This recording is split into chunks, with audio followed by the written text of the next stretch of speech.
leading the series between these two teams in these next 2 days. 1-0. The girls team beat this Lady Knights 1-0 in PKs. Heartbreaking defeat for the Lady Knights, as that was last night in the cold winds, but a little bit warmer here today, thankfully, for me here on the sideline. As Sterling in the huddle now, just awaiting getting started here. Right now it's 58 degrees out. Winds coming in a little low, around 9 miles per hour, but it really doesn't feel that way. Not a lot of gusts today. Definitely still a little chilly. Both of these teams preparing for what could be war here in the South Jersey Group 2 finals. I mean, you probably should expect it. I mean, it is very high stakes. Teams are going to play at the intensity they need to, and that should be higher than regular season games intensity or the rounds before. And I definitely believe that should be your top priority to bring it all, play 150% of the energy you got, and keep it going throughout the whole 80 minutes and more. And Haddonfield's going to start that off hopefully strong, because there's no point in playing defensively if the offense can't be even with it. So it's going to be Freddie Tuncal to start here for the Bulldogs. They're looking to start this one off blazing hot. Anthony Ortiz is in the lineup tonight, or today, I guess, for the Silver Knights, wearing the captain's band. He went off last game with a little bit of a limp, and we're off here in the South Jersey Group 2 finals. Thank you all for tuning in here between the Sterling Silver Knights and the Haddonfield Bulldogs. I'm Daniel Leakin, joined by Max Zubak. Very excited to get this one started here, as Haddonfield is looking to turn up the pace early in this one. Collins there to try and get that ball out, and they do, so it'll be an early goal kick here for Travis Schmid. I mean, it's what you want. You want to get those opportunities as quick as you can in a game like this.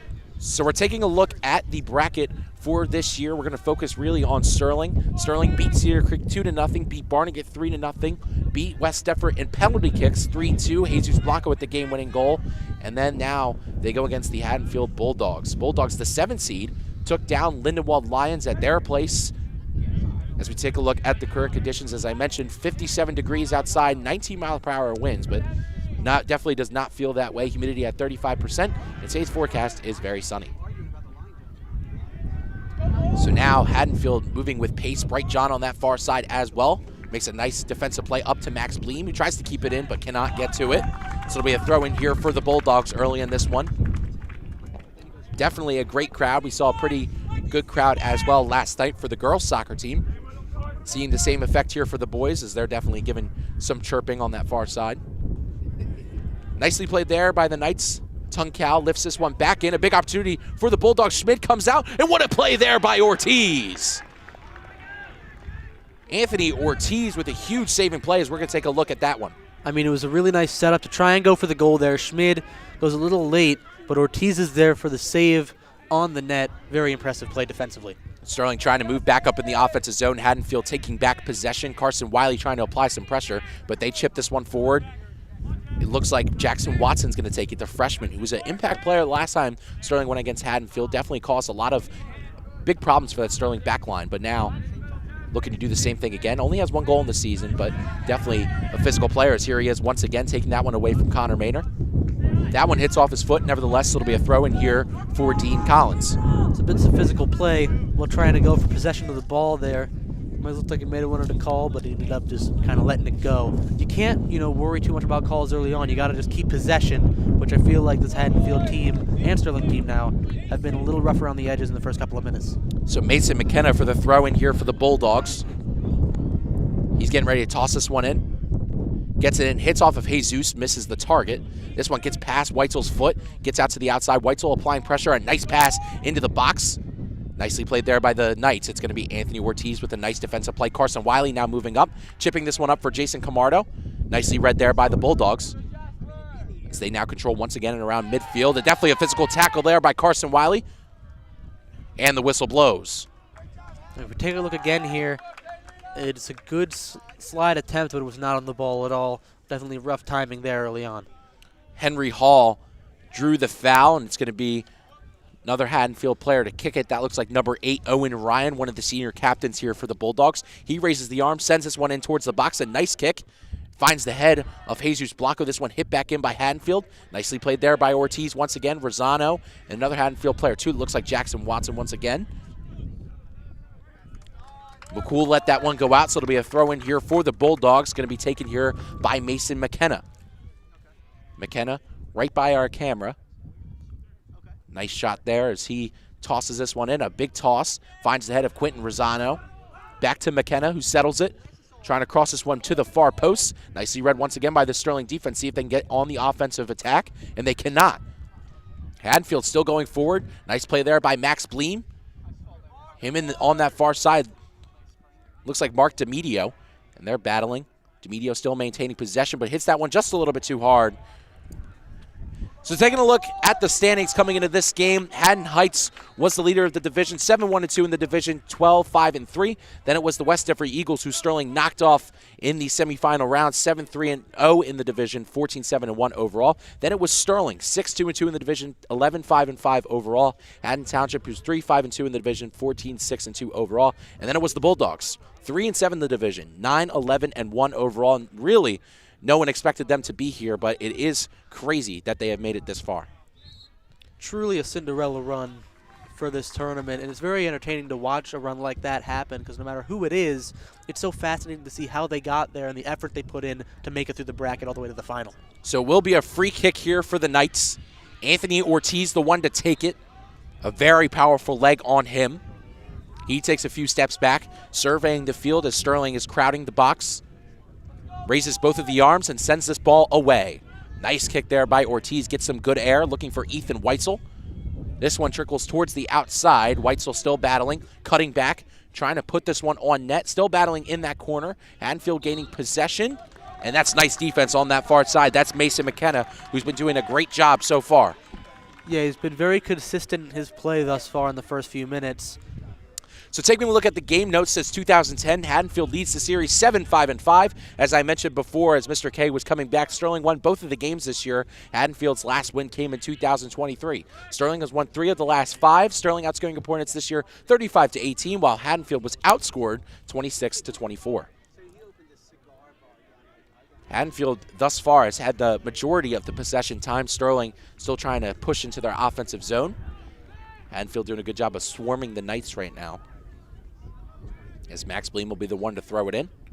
Takes a couple steps, tosses this one towards Camardo. Camardo settles it at the foot, chips it ahead, trying to get the speed advantage, and he's going to send it forward, looking for either Weitzel or Connor Maynard. Coming out of his net, looks like Adam Brand, and makes the save. Yeah, I definitely, it was a solid save. And I do believe, however, it needs to be a little harder for him to save those types of shots. You got to have a little stronger attack. There was Coach Pete Marley's, the mastermind, as we mentioned before the game. Our last win here in Group 2 was in 1976 for a South Jersey title. So Sterling clawing and really needing this win for the program. This is probably the biggest game the program has played in about 2 years, when they went against Delran away, and they unfortunately fell.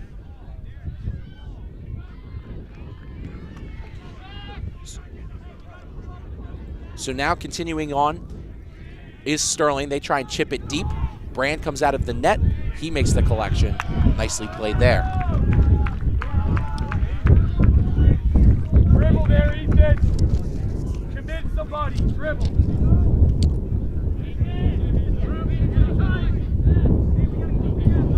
So now Sterling playing it at around midfield. This one hit down by Weitzel. So Sterling definitely needing this, South Jersey wins. The last time Haddonfield won was in 2017, so a little bit more recent than the Lady Knights, as the Lady Knights' last win again came in 1976. So now the throw in here for Bright John. Speedy on that outside, plays both the defensive spot and the offensive spot. Hit a nice, I would say more of a lob into the middle, where it found the head of Connor Maynard for the second goal of the game against West Deptford. It was a beautiful pass, but it was on that far side where he used his speed to get past the West Deptford defense. So we're going to see what he does here as he gets a touch, but just sends it a little too far in front of himself, and now looks like Jackson Watson's going to move up. Nicely played there by Max Bleem, and now Carson Wiley looks to dribble it in the middle, looking for Jason Camardo. Nicely read there by the defense of Haddonfield. DeMedio tries to keep it in, but that one went out instead. This has been a bit of a flipped, scenario here is, the first few minutes we saw a lot of Haddonfield keeping possession, Sterling not being able to counterattack, and now it's been mainly Sterling from midfield to the other team's side. Really been a lot better on the attack the past 4 minutes, excuse me. So that one hit off Camarda right in front of the Rowdy Gang, a.k.a. the Dog Pound. And it will be a throw in here for the Bulldogs as they take a little hop step and throw in here for Ryan Gallo. This one hit up towards Freddie Tuncal. Nicely read there by Anthony Ortiz. He's ahead of the play. Blanco there to cover. Nicely read there by Dean Collins. Still moving there is Freddie Tuncal, who is shifty, but he gets approached there by Bright John, who's going to win that battle all day. And now John kicks this one forward, but read there by the Haddonfield defense. So now McCool rotating and sending this one up. He slips and falls right in front of the Sterling student section, who's definitely getting in the face of the player. Sterling believes they have possession, and they will win it. So we're just approaching the 10th minute of this first half. Still nothing to score. No major chances for really both sides yet. Sterling trying to work more towards the offensive side, while Haddonfield has done a great job of pressuring this defensive line for moving up. So now moving up is Dean Collins. Collins surveying, operating the field, chipping this one ahead, looking towards Camarda, but Haddonfield's going to get there first. Looks like Jasper Kuser going to get there, and this one chipped forward by Haddonfield as they send it forward. Collins settles it, but now Haddonfield maintains possession, and McCool is looking to advance up the field. Nicely read by the Sterling defensive line, and now Haddonfield chips it in. Max Bleem there with some pressure. He kicks that one ahead, and it's going to be a throw in here for the Bulldogs. It's been very back and forth. Only one real major chance for Haddonfield that got blocked away by Anthony Ortiz. That was in the first few minutes. Both of these teams need something like that to happen for them before the 20-minute mark hits. Nice defense here by Carson Wiley along that far side as Haddonfield's having trouble getting that one in. That one hitting off a Haddonfield player. It's going to be Sterling possession. Great defense by Carson Wiley. I mean, he's been a pretty solid defender. A really good amount of the defensive plays from the midfield have been from Wiley. He's been good at advancing the ball and stopping the ball from going further than he wants it. Very controlling player of the ball. Very intelligent as well. And so is Max Bleem, who's on the screen here. Very good in the defending. I feel like a lot of this defensive line's been very strong throughout the year. So Bleem ready to toss this one in here for the Knights. This one gets to the head of a Haddonfield player first, and now they're looking to chip this past this Sterling midfield. Haddonfield advancing into the zone. Great defense here by the Knights, but the cross gets off, and that is just going to be a goal kick here for Mr. Schmidt. So as I mentioned before, taking a look at our stats, Connor Maynard leading the way, 18 points, 7 goals, 4 assists. Jason Camardo, 17 points, 8 goals, 1 assist. Anthony Ortiz with 9 points, 4 goals, 1 assist. Quentin Rosano, 7 points, 1 goal, 5 assists. Jesus Blanco, the game winner, the hero of that last game, 6 points, 3 goals, no assists. And then the rest goes as follows. And Schmid taking the way here for the goalie stats with 93 saves in 16 games played. Sterling still yet to have a shot on goal. I'd say Haddonfield's been close, but I don't even think they've had an official shot on goal either, so it's been relatively slow in this game so far. Marley's directing traffic. Looked like he was yelling at Quentin Rosano. Bleem sends this one ahead here. Camardo settles it back to Wiley. Wiley chips it ahead. Trying to reach the foot of Weitzel. Bright John trying to advance it here. And now Weitzel with some open room. Weitzel trying to put this one through the other side and cannot get to it. But it will be a corner kick here for the Knights, their first of the game. Definitely a big moment here for Sterling. It was a nice thread through the defensive line and a really good block as a recovery from said defensive line. The Bulldogs with some nice effort, but it leads to a corner, which we've seen many a time lead to a back of the net placement for the ball off of Sterling. Let's see if they go for that play where it's a little shorter, right to Collins and Blanco and then back, or if they're just sending it straight to the box. Either way, has been successful in the past. So they're going to start here with Collins in the corner. Jesus Blanco told me today he definitely is excited to get one of these. Definitely playing with a lot of flash and confidence here, but now it's going to be Collins. Collins on the far side flag, sends this one in himself, looking towards that back post. That one goes straight behind the goal post. So taking a look at the Haddonfield stats, not many to report here. As I mentioned before the game, Mike McCool leading the way with 24 points, 9 goals, 6 assists. Jackson Watson with 8 points, 1 goal, 6 assists. Henry Hall, 8 points, 3 goals, 2 assists. Owen Ryan with 6 points, 2 goals, 2 assists, and the goalie, Adam Brand, 21 games played and 147 saves. Substitution coming in here for Haddonfield. It's going to be Dean Morris, number 4 here, getting stretched out, warmed up, getting ready to go in the game. Tuncal getting possession here, him against Bleem. He chips this one up for DeMedio. DeMedio along the far sideline going here against Bright John. He gets past, chipping this one ahead. A nice play there by Travis Schmid, who falls on top of it, making the safe and easy play. He saw the kind of hesitance in the attack here as there wasn't much to go off of after it got into the box, and Ortiz played some nice pressure to get just a nice easy dive on the ball. Solid defensive effort by Sterling. So Ortiz and Collins looking to orchestrate this beautiful symphony of an offense and trying to get something started here in this game where there really has not been much. Ortiz to Collins. Collins chipping this one up, looking for Connor Maynor. Connor Maynor doing a good job of rotating out, getting this one over towards Rosano. Jesus Blanco fighting Tuncal off the ball. Blanco moving towards the middle, trying to advance along the far sideline where it's going to be Jason Camardo. Camardo back to Wiley. Wiley chipping this one up for Bright John. Nice ball movement here by the Knights. They're looking for the cross in. Well read there by Mark DeMedio, and he kicks that one out. Great defense along the far sideline against Bright John. 2 against 2 is going to be a matchup that's going to be great all day. It was a solid advancement of the ball from the Sterling offense, but there was also a lot of good pressure from Haddonfield as the buildup was going. Solid on both sides there. Wesley Reich checking in the game here for the Silver Knights. Just in a few moments as Bright John tosses this one in along the far sideline. This one gets into the box. Nicely played here by the Bulldogs, and the easy collection for Adam Brand. I mean, the equivalent of a free ball for Brand there. Not much to really go off of. Just a nice quick grab, adding another save to the collection. But the offense that Sterling has is getting a little more intense as these minutes go. They're getting warmed up to the style of play the defense comes with Haddonfield.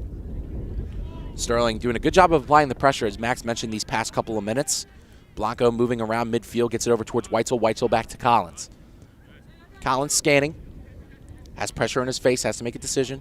He's going to cut it back towards Ortiz. He gets pressured here by Tuncal, and Ortiz chips this one towards the middle. Nice pressure there by the Bulldogs to cause that turnover. It's going to be Jackson Watson along the close side. Nice play there by Dean Collins. It was a smart play, but it gives a throw in as the substitutions come in.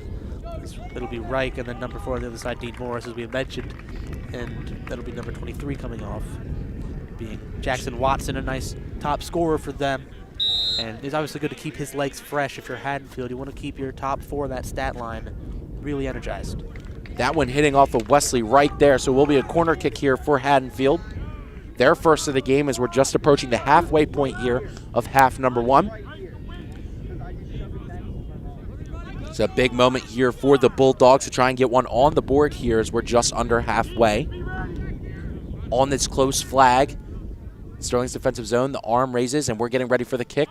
Nicely kicked to the outside of the box, looking for what looked like Tuncal.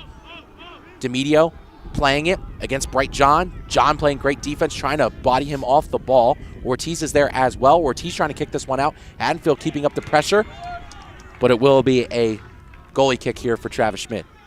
It was definitely a solid defensive effort there from Ortiz, but that does not diminish how well Haddonfield's been doing it, staying on the offensive, even though some solid pressure comes in from Sterling, as Ortiz brings it up himself to get ready for this kick here. It looked like I think he already kicked it, so now Ortiz towards himself, doing some slow build-up. I kind of like that. Don't play too fast. Observe your options, but you got to evade the pressure. Collins sending a bomb, that one going out of bounds, so will be an immediate throw in here for Haddonfield. So it will be Mason McKenna. Hit up by Morris. Nicely played there by Collins. This one's staying inbounds here for the Silver Knights. Connor Maynard looking to pressure. Camardo there as well. Sends it back in. Has Wesley Reich along this close sideline. Trying to weave his way in. Great defense here by Haddonfield. Getting pressured by 2 people here is Morris. Wiley also stepping in. He gets that one away. Nice play there by Morris. Tuncal moving up. He gets past Collins. Wesley Reich there to recover. Nice play there by Wesley Reich. Camardo trying to pressure. Trying to weave his way between what looked like McCool and Kuser. This one's hit forward to Collins. Tuncal applying the pressure. This one hit out. That one stays in throwing contention. Smart play there by Collins. And Sterling really getting swarmed by this, I guess, pressure that Haddonfield's really applying on them. Yeah, they're getting a lot of pressure on there. Even though the Bulldogs, you know, obviously have had some struggles getting into the net, they've definitely done a lot of a better job than Sterling has at getting closer. You know, with every possession. They've also been keeping a lot more possession than Sterling has in the last few minutes. This one sent in. Nice ball there by Haddonfield. This one goes to the back post. Nice save there by Travis Schmid. And my gosh, that was a big opportunity for the Bulldogs. It might have been offsides, which I think it was. Nevertheless, Schmid with a huge save. Yeah, and the ball got played in off of that initial cross to someone who was offside. But still, really good cross nonetheless to get someone who's onside. They were calling for offside here, maybe it was here. Yeah. Nonetheless, really solid attempt, solid save by Schmid as well. It's definitely something to look at as the game progresses, how well the defenses will do as the minutes tick. So we're just approaching halfway on half number one. Nothing to score between these two teams. A couple opportunities for both, but nothing enough to note. This one sent forward here by Collins. Camardo not able to turn, but Blanco picking up the dirty work. This one sent up towards Connor Maynor. Maynor gets defended by Kuser. This one getting back to Max Bleem. Bleem with some time surveying the field, getting pressured here by Tung Cao, and sends this one up looking for Captain Camardo. Camardo chips it. Well played here by Haddonfield. Carson Wiley settling it with McCool on his back. This one sent forward here for Bright John. Bright John still trying to track the ball. Has a big opportunity here, trying to chip it towards the middle. Wesley right there. Well defended there by McKenna. Nice slide tackle there by Blanco to get that one out. Haddonfield trying to move with pace here with the throw-in. Nicely played there by Max Bleem. And great play there by Carson Wiley, but that is just going to trickle out of bounds. Halfway point here on the first half. Again, nothing to score. Thank you all for tuning in here to the Group 2 South Jersey final action between the Sterling Silver Knights and the Haddonfield Bulldogs, the second of the Sterling Haddonfield saga of these Group 2 finals. Unfortunately, Sterling fell the first time 1-0 in PKs.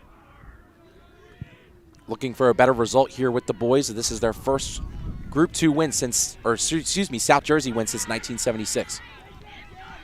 If they win, excuse me. Ortiz plays it back, gets it over towards Collins.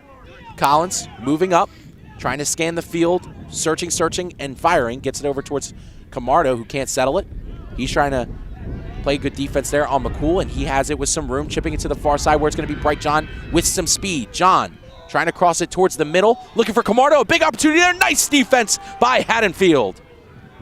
That looks like McKenna once again, who's been on fire since this game has started, robs Camardo of a big opportunity, and that was the biggest opportunity for either team in this game thus far. Yeah, very close, but a very good header defensively to keep it out of the Bulldogs' net. As we take a look here. Jesus, caught on me. Excuse me.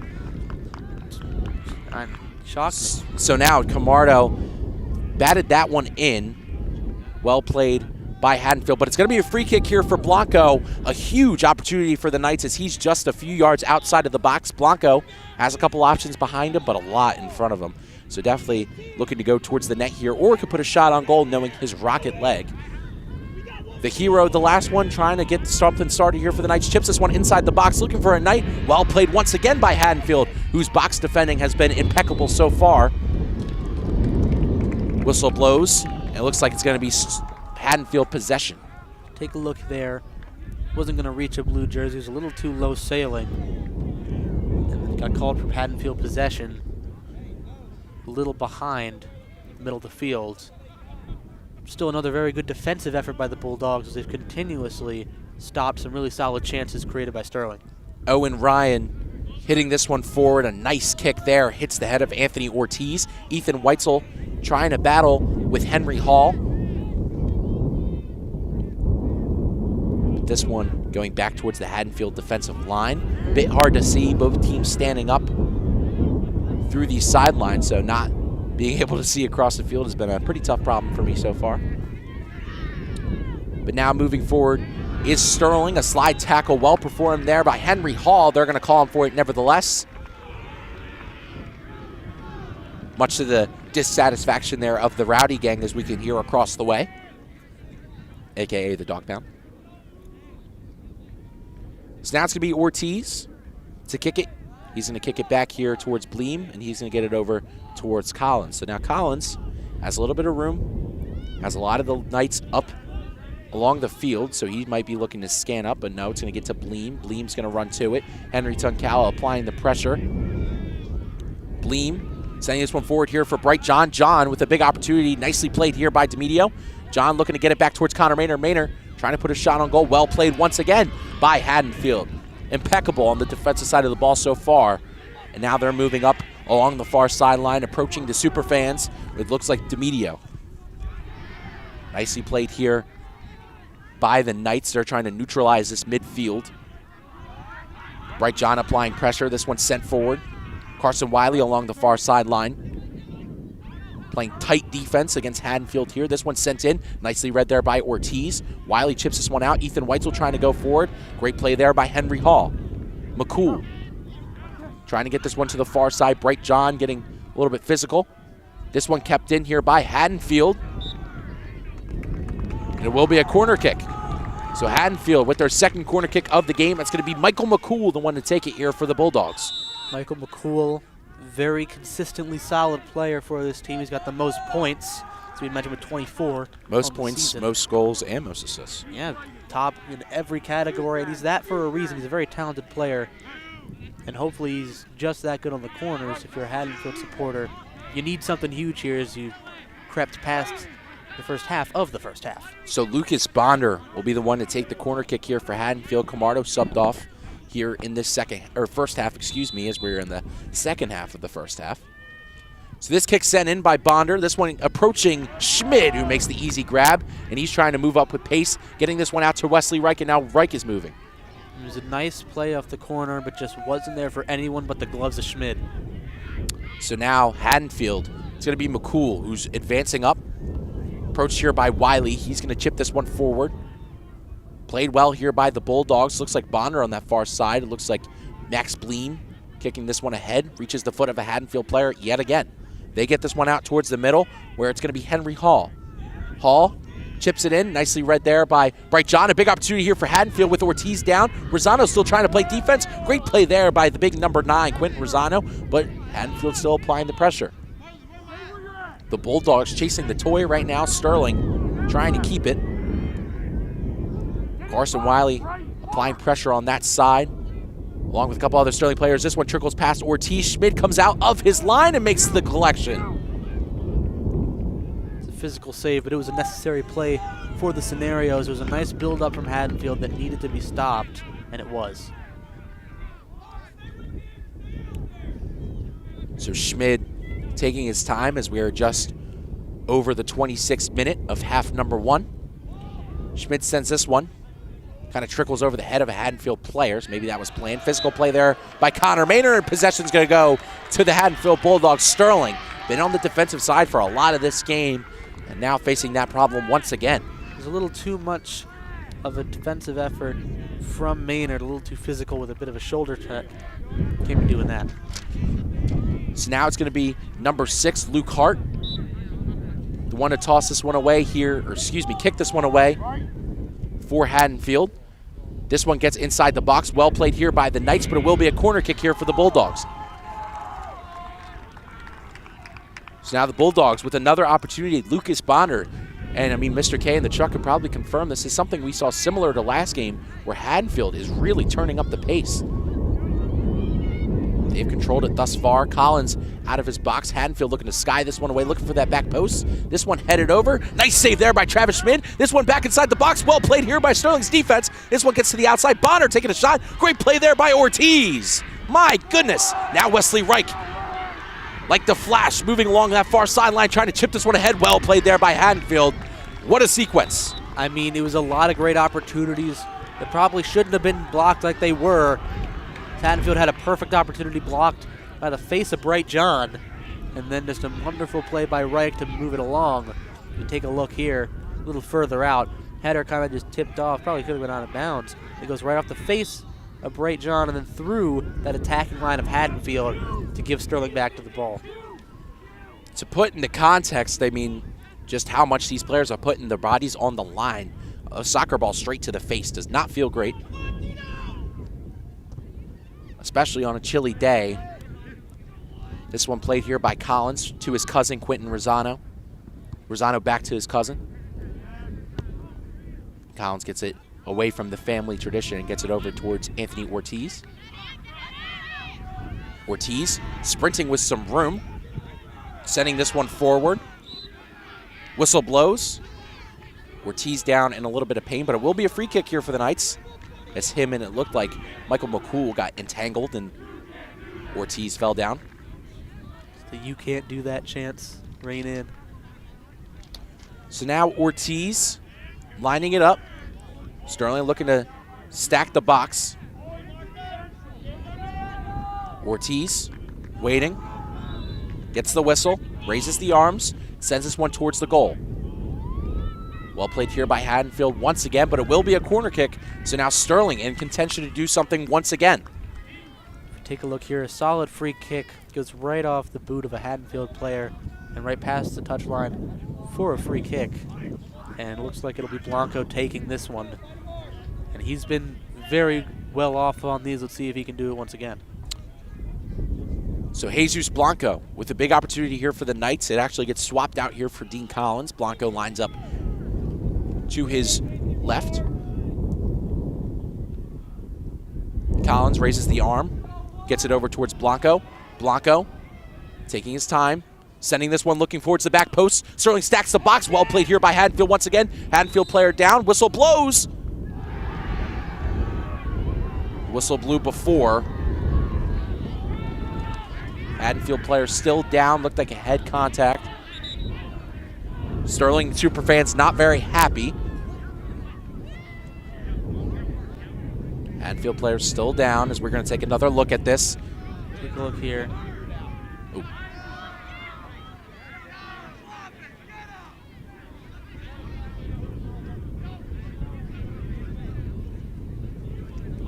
No foul has been called on anyone specifically.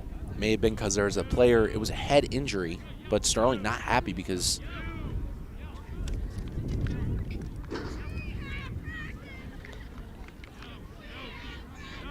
take a look again at the fall because there. it was a head injury, maybe they decided to stop it.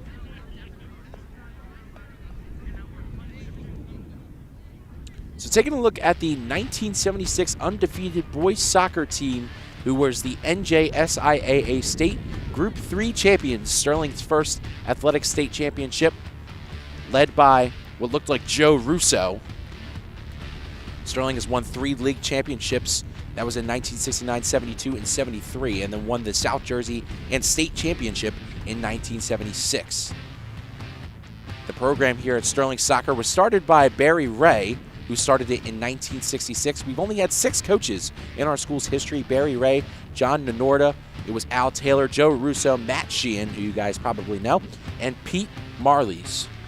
Pete Marley's a historical record of 197, 105, and 18.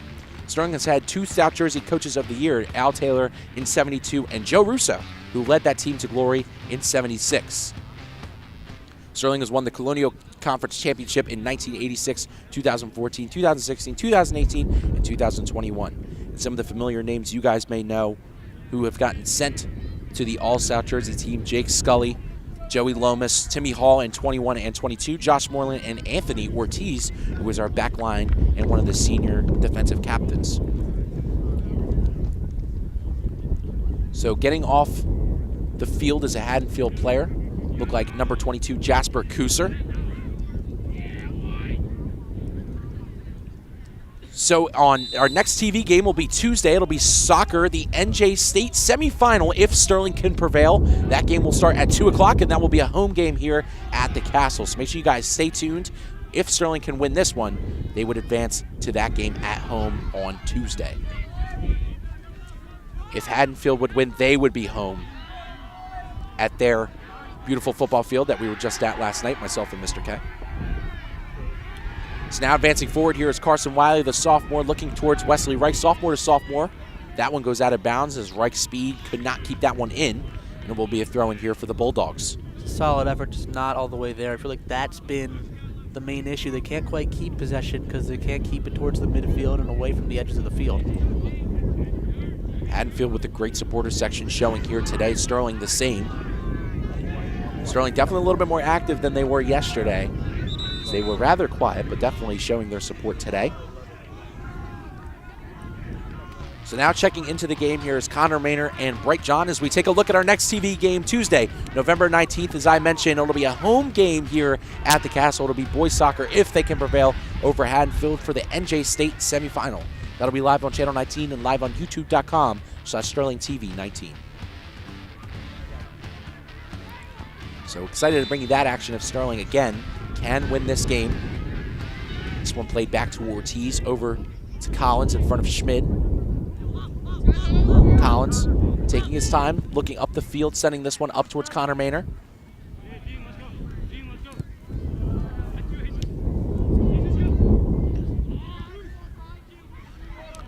It is South Jersey's turn to host the semifinal. Central Jersey hosted last year, so this year it's going to be the South Jersey Group 2 champions. So now moving up here is Ethan Weitzel. Weitzel chipping it up, looking for Bright John. Bright John with blazing speed along that far sideline, trying to beat out the defender, but he cannot. He loses track of the ball. So definitely a close call there as Bright John was moving rather quick. But now it'll be a throw in here for the Knights. It's going to be Bright John. Bright John's put in a lot of solid effort throughout this first half. And we've seen it down the sidelines. We've seen it with some solid passes and some nice attempts to try and cross it in that have led to corners. He's been a pretty solid player all around throughout the first 30 minutes. So this one thrown in here, looking for Jason Camardo. Camardo pressured by a couple of Haddonfield players. He gets along the outside. This one well played by Haddonfield, as this will be a kick going the other way. Excuse me, it'll be a throw in for the Bulldogs. There is Jason Camardo. Leading goal scorer for this Sterling team, 8 goals, 1 assist, 17 points on the year. This one hit up towards the back line. Ortiz charges in on it, makes a nice play towards center. This one cut off by the Bulldogs. Carson Wiley applying pressure as the defense on Michael McCool. This one hit down by Collins. Collins sending this one back towards Connor Maynor. Maynor dribbles with it, turns, scanning, goes back. And now chipping it up is Connor Maynor. Turned over though, nice play there by Gallo. And now Jesus Blanco moving with it, getting it back to Bleem. Bleem trying to chip it past the pressure of Lucas Bonder, but he gets to it. Nice play there by Jesus Blanco. Another nice play by Jesus Blanco. Applying the pressure in the midfield, the senior captain trying to bring some juice into the Sterling team. Time is ticking down in the first half. Well played by Wiley, but he takes a tumble. Haddonfield trying to chip it up, looking for Tun Cal. Schmid comes out and makes a scoop. I mean, it was definitely a lot of pressure by Blanco there. Very good defensive effort from him in that midfield, but nonetheless, it still got past close to the box. So the pressure needs to be a little more team more than singular player if they want it to work like the Bulldogs' pressure has throughout this first half. Bleem advancing along the far sideline. Bleem sending this one forward, looking for Connor Maynor. Maynor bounces it off his head, gets a little physicality, but now looks like Camardo was trying to send Ethan Weitzel, but just a little bit too hard, and Brand makes the collection. I mean, it was definitely onside, but a little too powerful, not close enough to Weitzel to make much of anything happen, but still a good idea nonetheless. Blanco looking for Maynor. Maynor charging along that far sideline. Has Camardo in the middle, but Camardo surrounded by a sea of white, and that one is just going to go straight out of bounds. Great pressure. You can follow us on Twitter or X at SterlingTV19, where we have live updates of all the games and, of course, all the fun and awesome things that happen here at Sterling. So make sure you guys go follow us on Twitter or X at SterlingTV19. There is Quentin Rosano Cousins with Dean Collins. Rosano with a goal, 5 points, or 5 assists, and 7 points on the season. This one's sent to the midfield. Weitzel hits it down, looking for Jason Camardo. Camardo gets it taken away. Hit towards Bleem. Bleem plays it well over to Carson Wiley. Wiley gets it taken away. Tun Cal now moving up with it. Tun Cal looking to the far sideline, advancing up DeReitz. Great defense there by Collins. Now Rosano moving up with it. He's chipping it ahead, looking for Jason Camardo, but that one's just going to bounce out of bounds. Great defense by Collins. These long passes are solid ideas, but they're going a little too quickly. I understand that a lot of good pressure leads to some rough mistakes made, but obviously there needs to be some more mental fortitude in looking at closer passes than there has been in the recent minutes of this first half. So 4 minutes left to play here in half number 1 officially. It's the signal the official just made.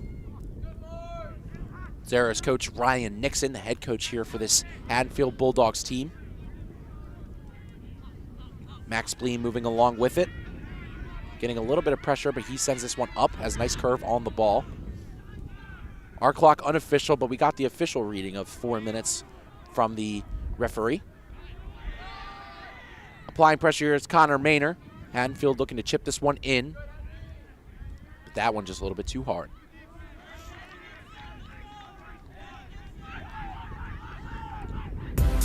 You can follow us on Instagram at SterlingTV19. We'll have funny pictures of us here at Tech Crew, funny videos of stuff happening around the castle, and all the important things you need to know. So make sure you guys go follow us on Instagram at SterlingTV19.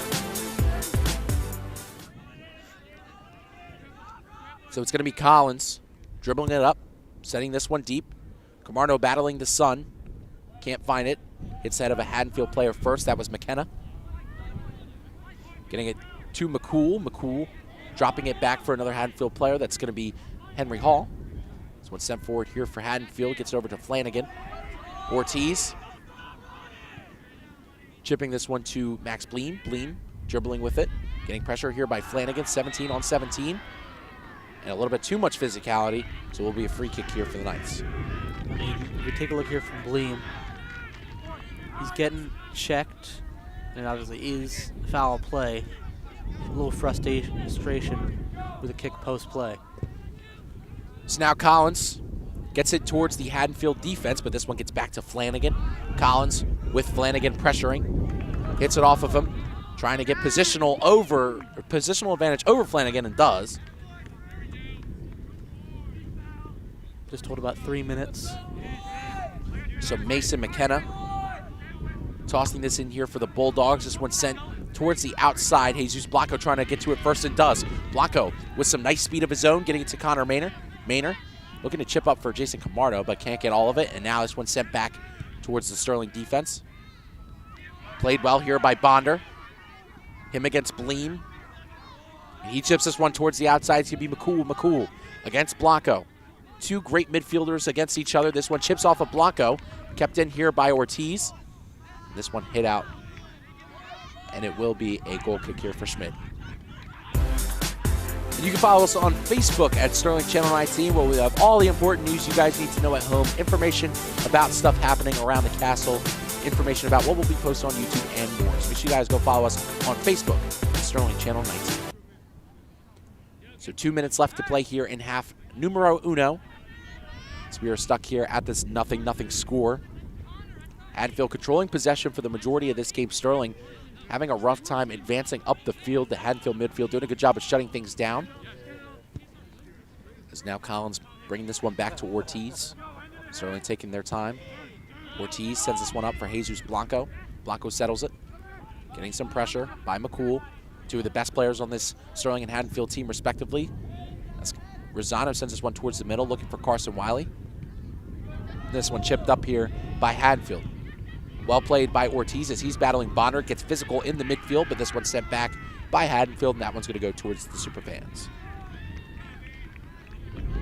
This will be a toss in here for Bleen. Time definitely ticking down. Minimal time remaining for both of these teams, but now Haddonfield looking to get something started. Nice play there by Blanco. Blanco to Wiley. Wiley back to Bleen, and now Bleen settles it. Looking up the field to Bright John. John getting pressured. Gets it up to Connor Maynor, but he lets that one go. Sent back by Haddonfield, now sent back by Sterling, and now Bright John along the far sideline trying to hustle to it. And that is the official whistle, and that marks the end of the first half between these two teams. 0-0 in South Jersey Group 2 finals action. We'll be right back at you guys after we let the players introduce themselves.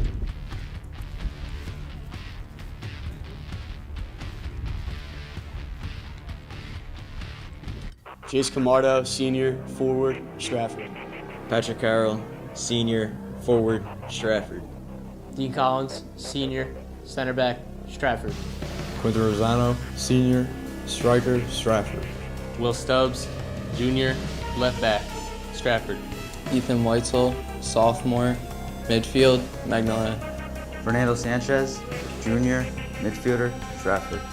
Rafael Sanchez, freshman, midfield, Stratford. Max Bleen, senior, right back, CDM, Laurel Springs, New Jersey. Bright John, senior, left back, Stratford. Anthony Ortiz, senior, center back, Stratford. Jackson Ayers, senior, defense, Somerville, New Jersey. Jesus Blanco, senior, midfield, Stratford, New Jersey. Connor Maynard, sophomore, winger, Stratford. Wesley Wright, sophomore, right back, Somerville.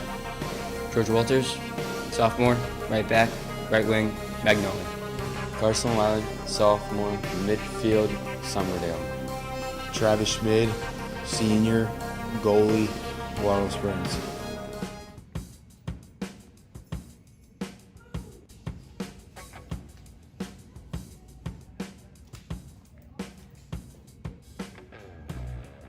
Let me see that ID.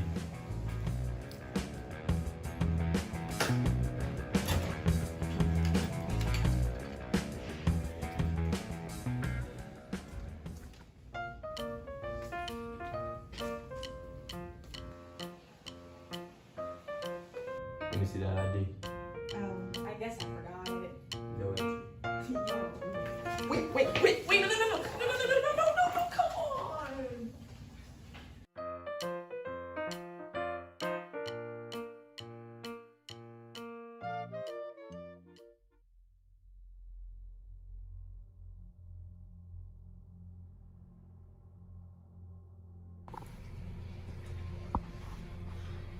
Dude, you should really take your hood down. I heard they're sending people to internal for an entire semester. Dude, that's just a rule. I'm not taking my hood down. That's stupid. Hey, you know the rules. No hood, and where's your ID? Get to class.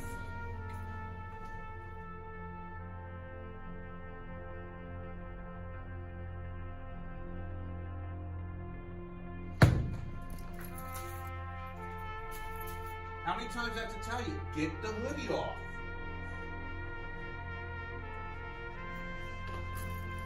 That's it, I've had it with this hoodie business. Down to the vice principal's office, now.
I can't believe I'm working on this homework for over an hour now. I'll have to submit this last assignment and I'll finally be done. Who's messaging me? I don't know who this is, but I guess I'll just see what she wants and then I'll go to bed.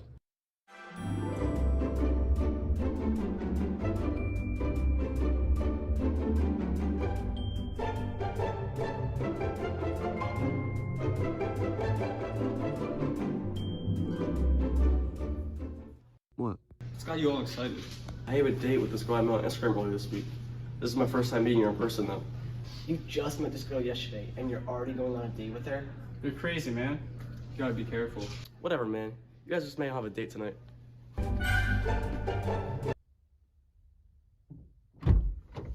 What is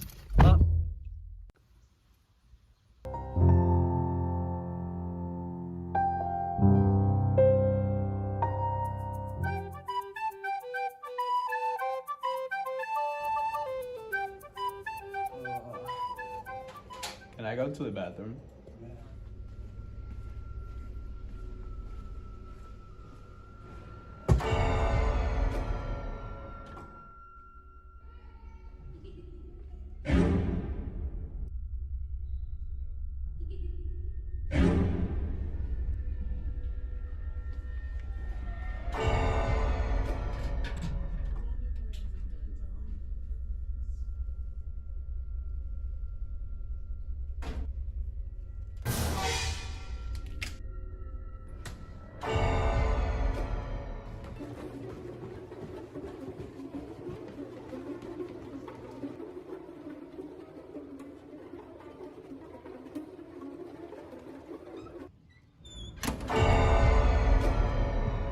is everyone looking at me?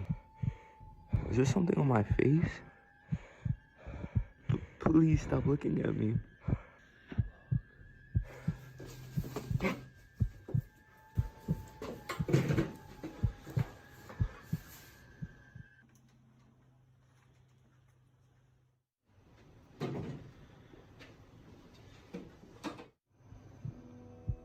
Your clothes are dirty. You're ugly.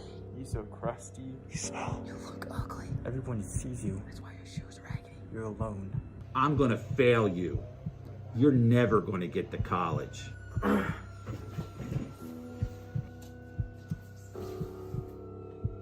It's all in your head. It's all in your head. It's all in your head.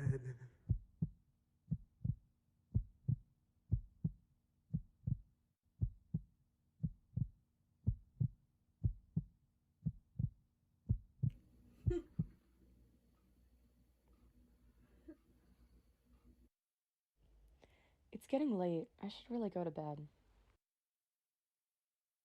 Oh, what are you worried about? Come on, it won't hurt if you stay up another hour. You know what? You're right. It couldn't hurt to stay up for another hour or so.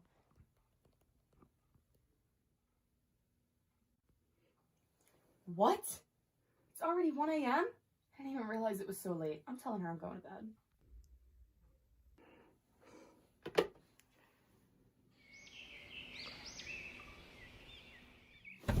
Oh my god, it's 7 a.m. Oh my god, ow! Ugh. Mom, I'm running late! Don't forget to pick up the kids later! Alright, I gotta go! Have a good day!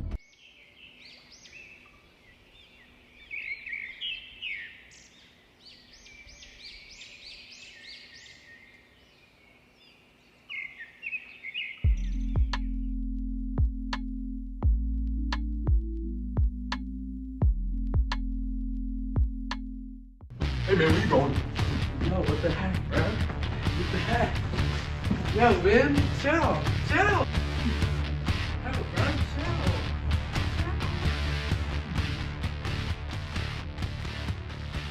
You okay, dude? Yeah, I'll be alright. I don't know why I did that.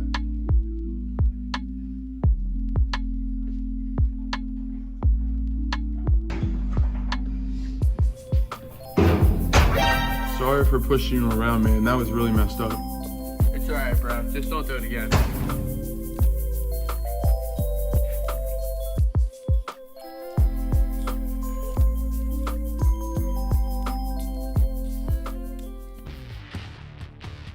Hello, everybody, and welcome back to Sterling Channel 19 as we are back here taking a nice little drone shot of the beautiful Sterling High School. We're going to take a look at a couple of the key plays from that first half. The first, a huge opportunity here for Haddonfield, but Anthony Ortiz, Super Ant, jumps in the middle and crosses that one out, or you call him Ant-Man if you want. And then this next one, a nice play here off of the face of Bright John. First, the great save by Travis Schmidt, and then this one, a guaranteed goal off the face of Bright John. And that is how we have this 0-0 score. Both teams still in the huddle. And I'm joined here by Max Zubek and the one, the only, Brian McLernan. Brian McLernan, how you doing? Yo, what's up, Dan? What's up, guys? How's Hey, it guys. Doing well, doing well. As we take a look at this quick bracket check, Sterling beating West Deptford in the semifinal round 3-2, winning in penalty kicks, Jesus Blanco capping it off, and Haddonfield beating Lindenwold 1-0. Which got both of these teams to this stage.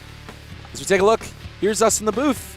I'm Daniel Leakin, joined by Max Zubek, Brian McLernan on the far side. Glad to bring you guys this Group 2 finals between Sterling and Haddonfield. And I mean, Brian, we've heard Max say some stuff, you've heard me say some stuff, but you've been here for all of this game, and what are your thoughts about the games thus far? Yeah, I mean, overall, it's been a very tightly contested matchup.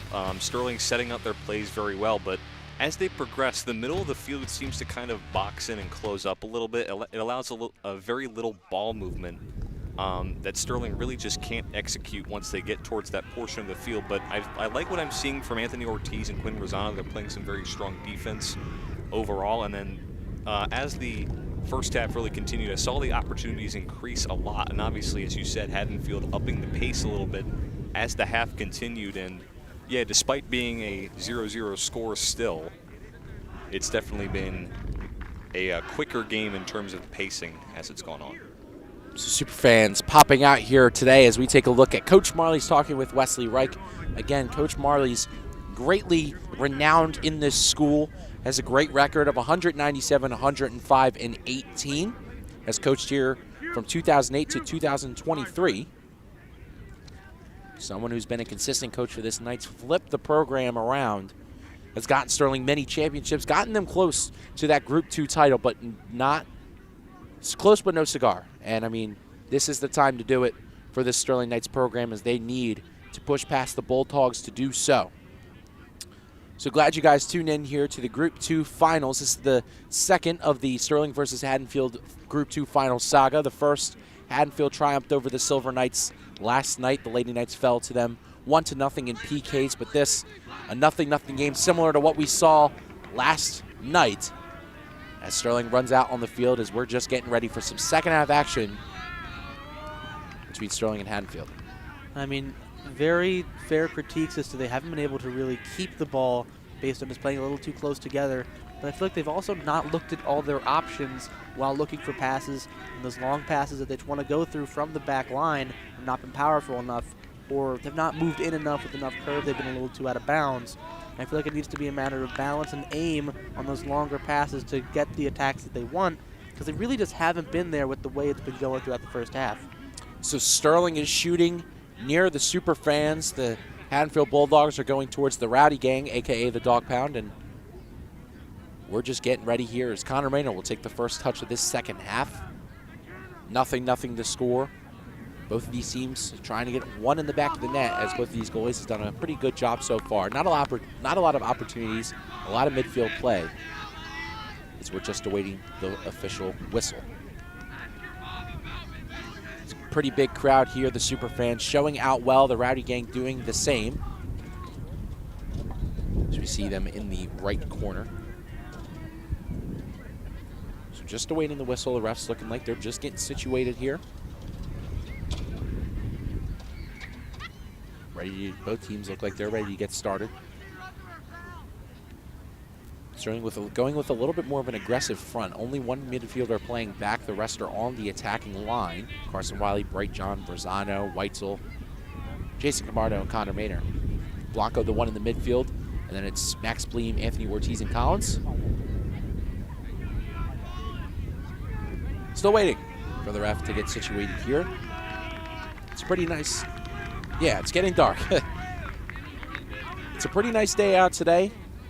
Nice weather. Definitely not as chilly as last night. It's around 58 degrees.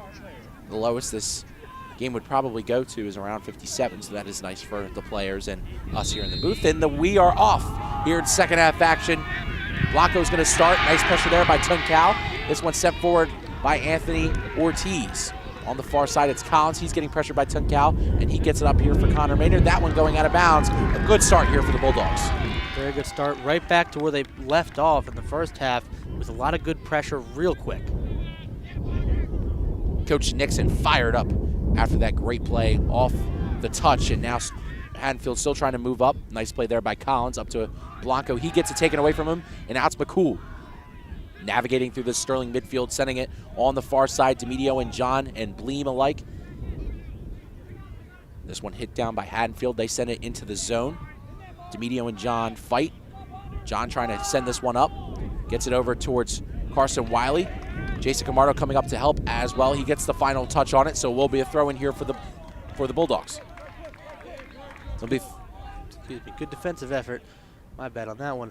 To get the ball, but just wasn't quite there with control, didn't have much support off of it. And I feel like that was a problem in the first half that could stay prominent in the second half if they don't change their ways too quickly.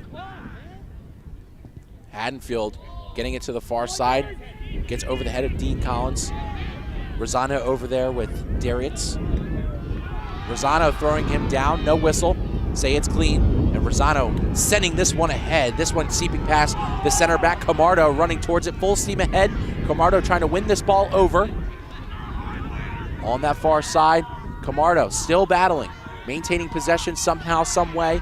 Physical battle. Camardo sending this one in. Easy collection there for Adam Brand. Good resiliency, but no payoff as he continued to keep it in bounds. He had Rosano on the outside, but that pressure kind of narrowed his his eyesight there, and it gave a pretty easy collection for Brand. Nice touch there by Weitzel as this one gets back towards Connor Maynor. Haddonfield winning all these one-on-one balls between them and the Silver Knights as this one sent back towards Bleem. Bleem kicking this one ahead. Haddonfield controlling here with Gallo. Gallo kicking it the other way. Nice hit there by Bright John down to Ethan Weitzel. Weitzel, the sophomore, trying to find some room, kicking this one ahead, but that one goes out of bounds. It'll be a throw-in for Gallo and the Haddonfield Bulldogs. There's our sideline boy standing. Pete Marley's not on the signature Gatorade bucket like we normally see him. Bonder kicking that one ahead. This one getting past Bleem. Well played here by Ortiz. It's a pop-up. Finds Carson Wiley. Wiley chipping this one ahead. Nicely played once again by Haddonfield. That's Henry Hall. And they get it back into the zone. It'll be a throw-in. As there is Coach Marley's poised. Eyes locked on the field trying to see the adjustments that need to be made as this game progresses. It'll be Ryan Gallo to toss it in here for Haddonfield. Nice launch. Finds the foot of Carson Wiley. This one hit. Gallo lets that one trickle out. It'll be another throw in here for Gallo. Probably his third or fourth in the past minute. As he launches this one once again. Hits off of the head of Max Bleem as he go against DeMedio. DeMedio keeping that one in. Nice play by DeMedio to cause a corner kick here early in this second half. I mean, it's a slip for a second there. It's a very good opportunity for the Bulldogs. They didn't get many of these in comparison to Sterling in the first half. They can get this to go. They could definitely maintain the lead. It's a quick and short one. Michael McCool kicking this one, looking for Tunkal. This one seeps past a ton of bodies. No touch by either team, somehow, some way. Sterling trying to muscle off the ball. Great play there by Rosano. Rosano kicking this one towards midfield. Nice play there by Haddonfield. Blanco can't touch it. Arm raises up. Looks like it'll be offsides. Oh, wait. No, excuse me. Ball stays in possession here for Haddonfield.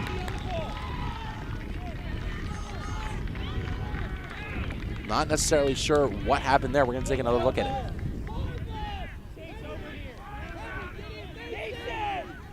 Maybe a dangerous kick by Blanco. We saw a call similar to that one earlier in the season. So it is a dangerous play there by Jesus Blanco. Crucial as they are lined up just outside the box as we take one more look.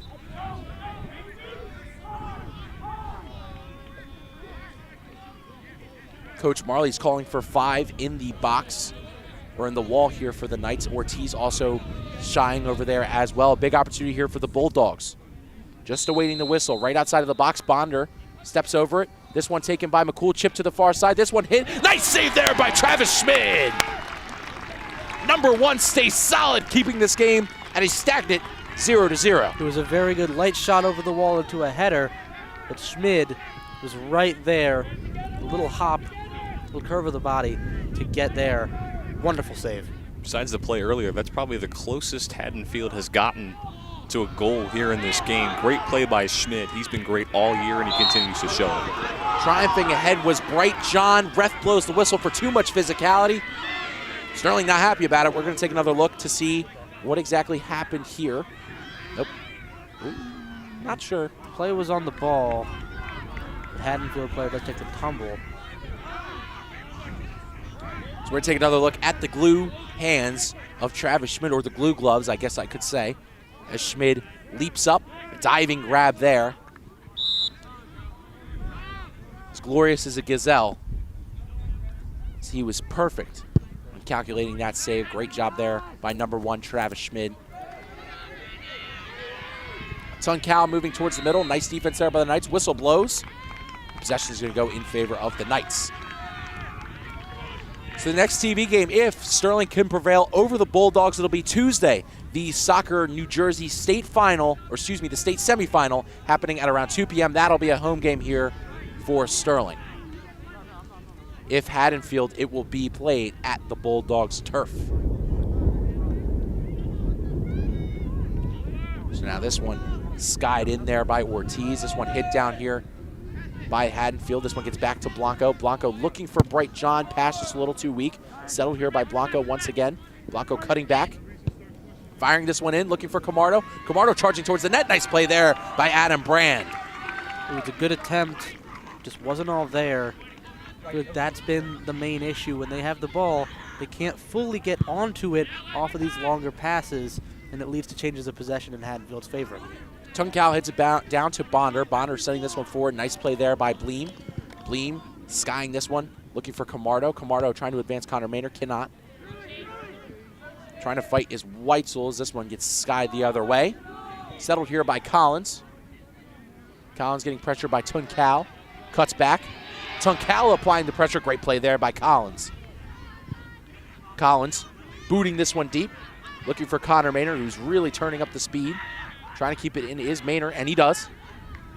Maynard, poise. And that one gets hit out of bounds. So it'll be a deep throw in here for Sterling, being taken here by the big Quentin Rosano. Terry Frazee kind of presses into the crowd to try and get the running start. So substitutions coming in here for both teams. Wesley Reich for Sterling, and Connor Williams and Jackson Watson for the Bulldogs. Reich subbing in Connor Maynard here in this one. Tung Cao gets subbed out along with Bonder. Our throw-in from way deep in the crowd as Rosano tosses this one. Well played by Haddonfield once again, as they have been stellar inside the box in this game. And that one gets hit out, and now they're moving with quite a lot of pace. Sterling closing out. Great play there by Weitzel. Weitzel getting it over towards Bleem. Bleem stepping, kicking, looking for Jason Camardo. A nice ball. Camardo bats it down. Nice play here by Haddonfield. Bright John, and physicality on that side between him and Temedio. And that would have been crucial there for Sterling. Well, it is a crucial call that's made. As it goes for John. He tripped him, but definitely was a mistake. I mean, it was a very slight tripping. Still, I mean, called as seen. Definitely some interaction at the cleat between Bright John and the Haddonfield defender. Yeah, it's the second trip we've seen from John in the past like 2 or 3 minutes, and you might hear Coach Marley say just play the ball, and that's exactly what John has to do, kind of adjust his way of playing as this game continues. So Blanco chips this one in, sent back the other way by the Bulldogs. This one hits over the head at Weitzel. Still bobbling. Camardo brought down, and it'll be a free kick here for the Knights. I mean, it was quite a sudden change in stance from Camardo as he gets just kind of wrestled right down the shove. Nowhere near the ball from the Haddonfield defender there. Well-earned free kick. So will be Weitzel, the sophomore here for the Knights to kick it. Weitzel, 7 assists and 7 points this year. A straight facilitator for this Knights team. Young age, again, just a sophomore. Trying to make a statement here in the finals. Weitzel send this one in. A great ball, looking for the back post. Just a little bit too hard. Definitely a good chance, but no prevail there for the Knights. I mean, it's a decently placed ball. Just no one's really there to keep the momentum in Sterling's favor. The ball just goes right past the net rather than anywhere towards the inside of it. Yeah, it looked to be kicked a little too hard, maybe looking for the head of Ortiz, and even if not, it could have found Bright John toward the back right corner, just unable to find either. So this one hit up. Sterling trying to settle. Weitzel gets wrestled down to the ground, and yet another free kick here for the Knights. Both teams coming a little undisciplined as this second half has progressed. Brandon, I feel like that was definitely trying to get some pressure and just a little bit of an unorthodox way of doing it that leads to another free kick opportunity. And after 2 in quick succession, you learn from the mistake on the first time around. Now Ortiz to kick this one. Could be a little more controlled as they're playing towards one side of the box rather than the other. 2023 All-South Jersey player Anthony Ortiz in this back line. Ortiz destined to get another one as he sends this one looking for the back post. Bright John there. It goes over his head as he cannot make an attempt. He's frustrated with himself. It will be another goal kick here for Haddonfield. Take a look at it. It's a really solid. Gets to a sea of white and blue. It goes just a little over John. He can't quite get there.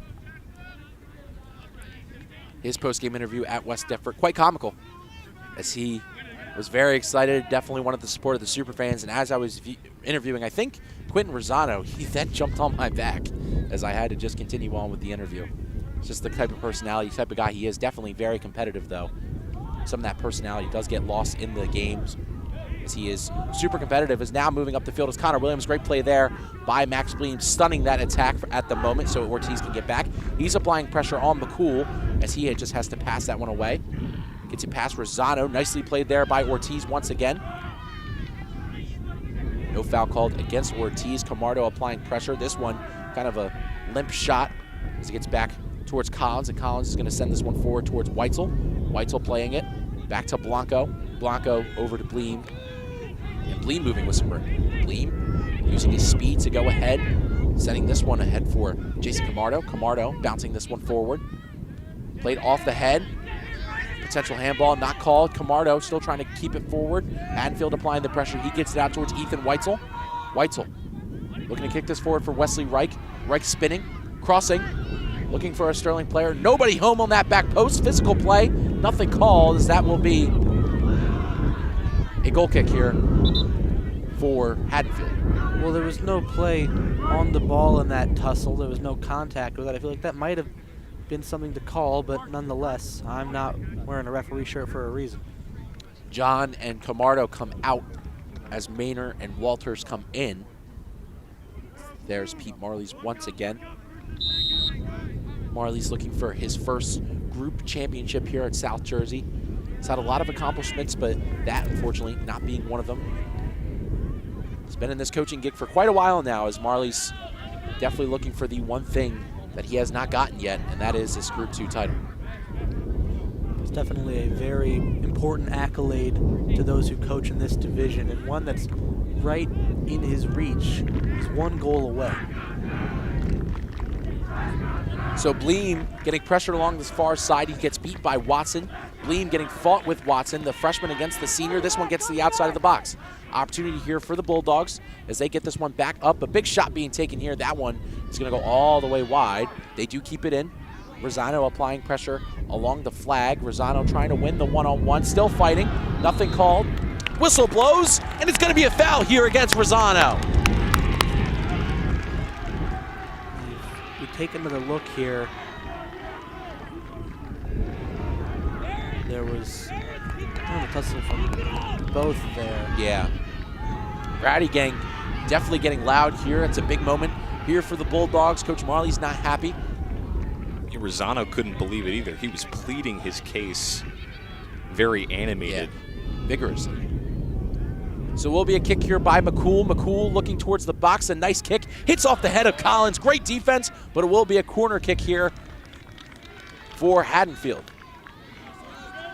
You see is a nice send-in from the kick. Just goes straight off of the head of a Sterling player. Not much you can do there, is there? Bright gets subbed out here, or no, excuse me, not Bright.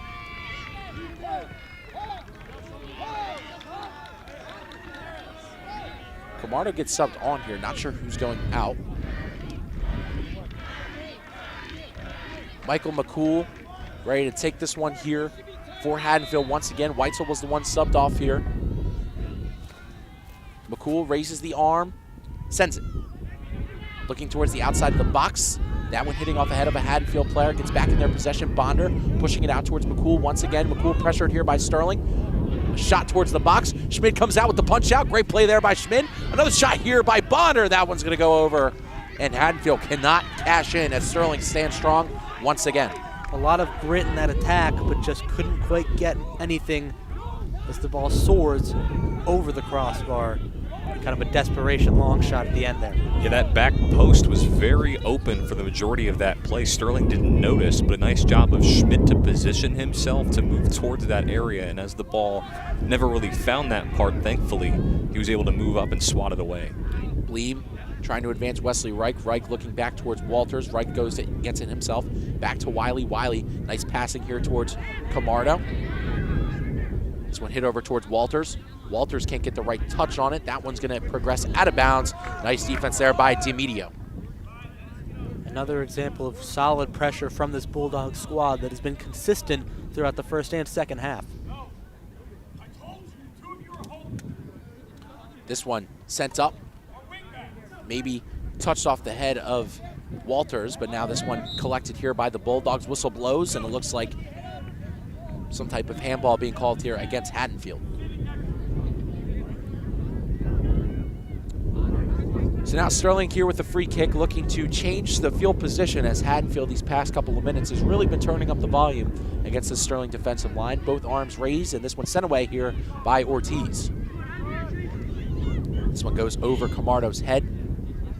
Played down here by Connor Maynor. Maynor running around that far side. Almost gets it taken away here by Haddonfield.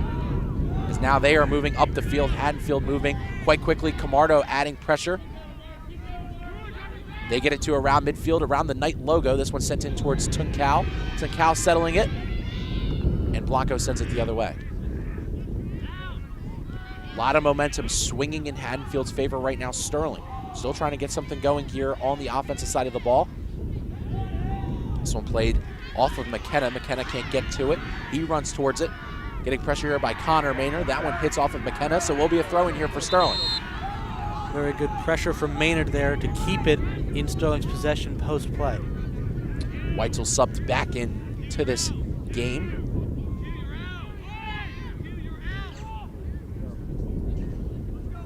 Rosano is going to be the one subbing out for Ethan Weitzel. So they got to move the line back so they can get a good throw in here. They keep it quiet over by that Superfan side. Weitzel tosses this one in. Looking for Jason Camardo. Camardo getting a rough touch on the ball, trying to sky it towards the outside. Carson Wiley trying to get positional advantage over Tunkal. Carson Wiley with an opportunity, and the whistle blows, but it didn't look like much physicality. It looks like Tunkal kind of slipped. If we take a look, that just looked like a rough attempt from Tunkal, and they call it. And a yellow card is awarded to Carson Wiley. That seems like an unnecessary ruling. Oh, yeah, we're going to get another replay again. of that. I was just about to ask. As Wiley plays in, it's normal. He didn't. I don't think it was that big of a push because he was going for the ball the whole way. Yeah, it was a normal. This was a normal contest for a ball. It seems. Yeah, a normal contest for the ball. I think he released his arm off his of his momentum back. jumping toward that ball. That's what made him go farther. I don't think there was a push. I agree with our analyst Brian McLernan on this one, but nevertheless, the show must go on as Haddonfield looking to progress up the field, goes under the foot of Ortiz and sent out by Collins. 3 attackers up for the Knights now as this one's hit down. Bright John trying to get advantage, but cannot. And now Haddonfield looking to progress along the far sideline. George Walters over there along with Bonder. That one hit a little too hard, so will be thrown in here by Walters. The dog pound behind him. Sophomore with his first experience next to the dog pound. This one hit out by Haddonfield once again. Walters, a little bit of a half step, and as we're just halfway here in this second half, nothing to score.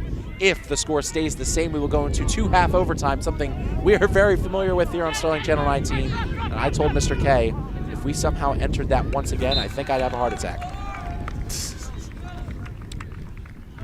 You said that? Yeah, I'm not kidding. We've had 3 this past year, Brian. 3 separate overtimes. I think 3 of which have now gone to penalties. No, just 2. Okay. Well, yeah, 2 that have gone in our favor. Actually, wait, no, I lied. We have had 4. 4. We had the one against Seneca with the girls, the one against West Effort with the boys, the other one against West Effort with the girls, and then the one last night with Haddonfield.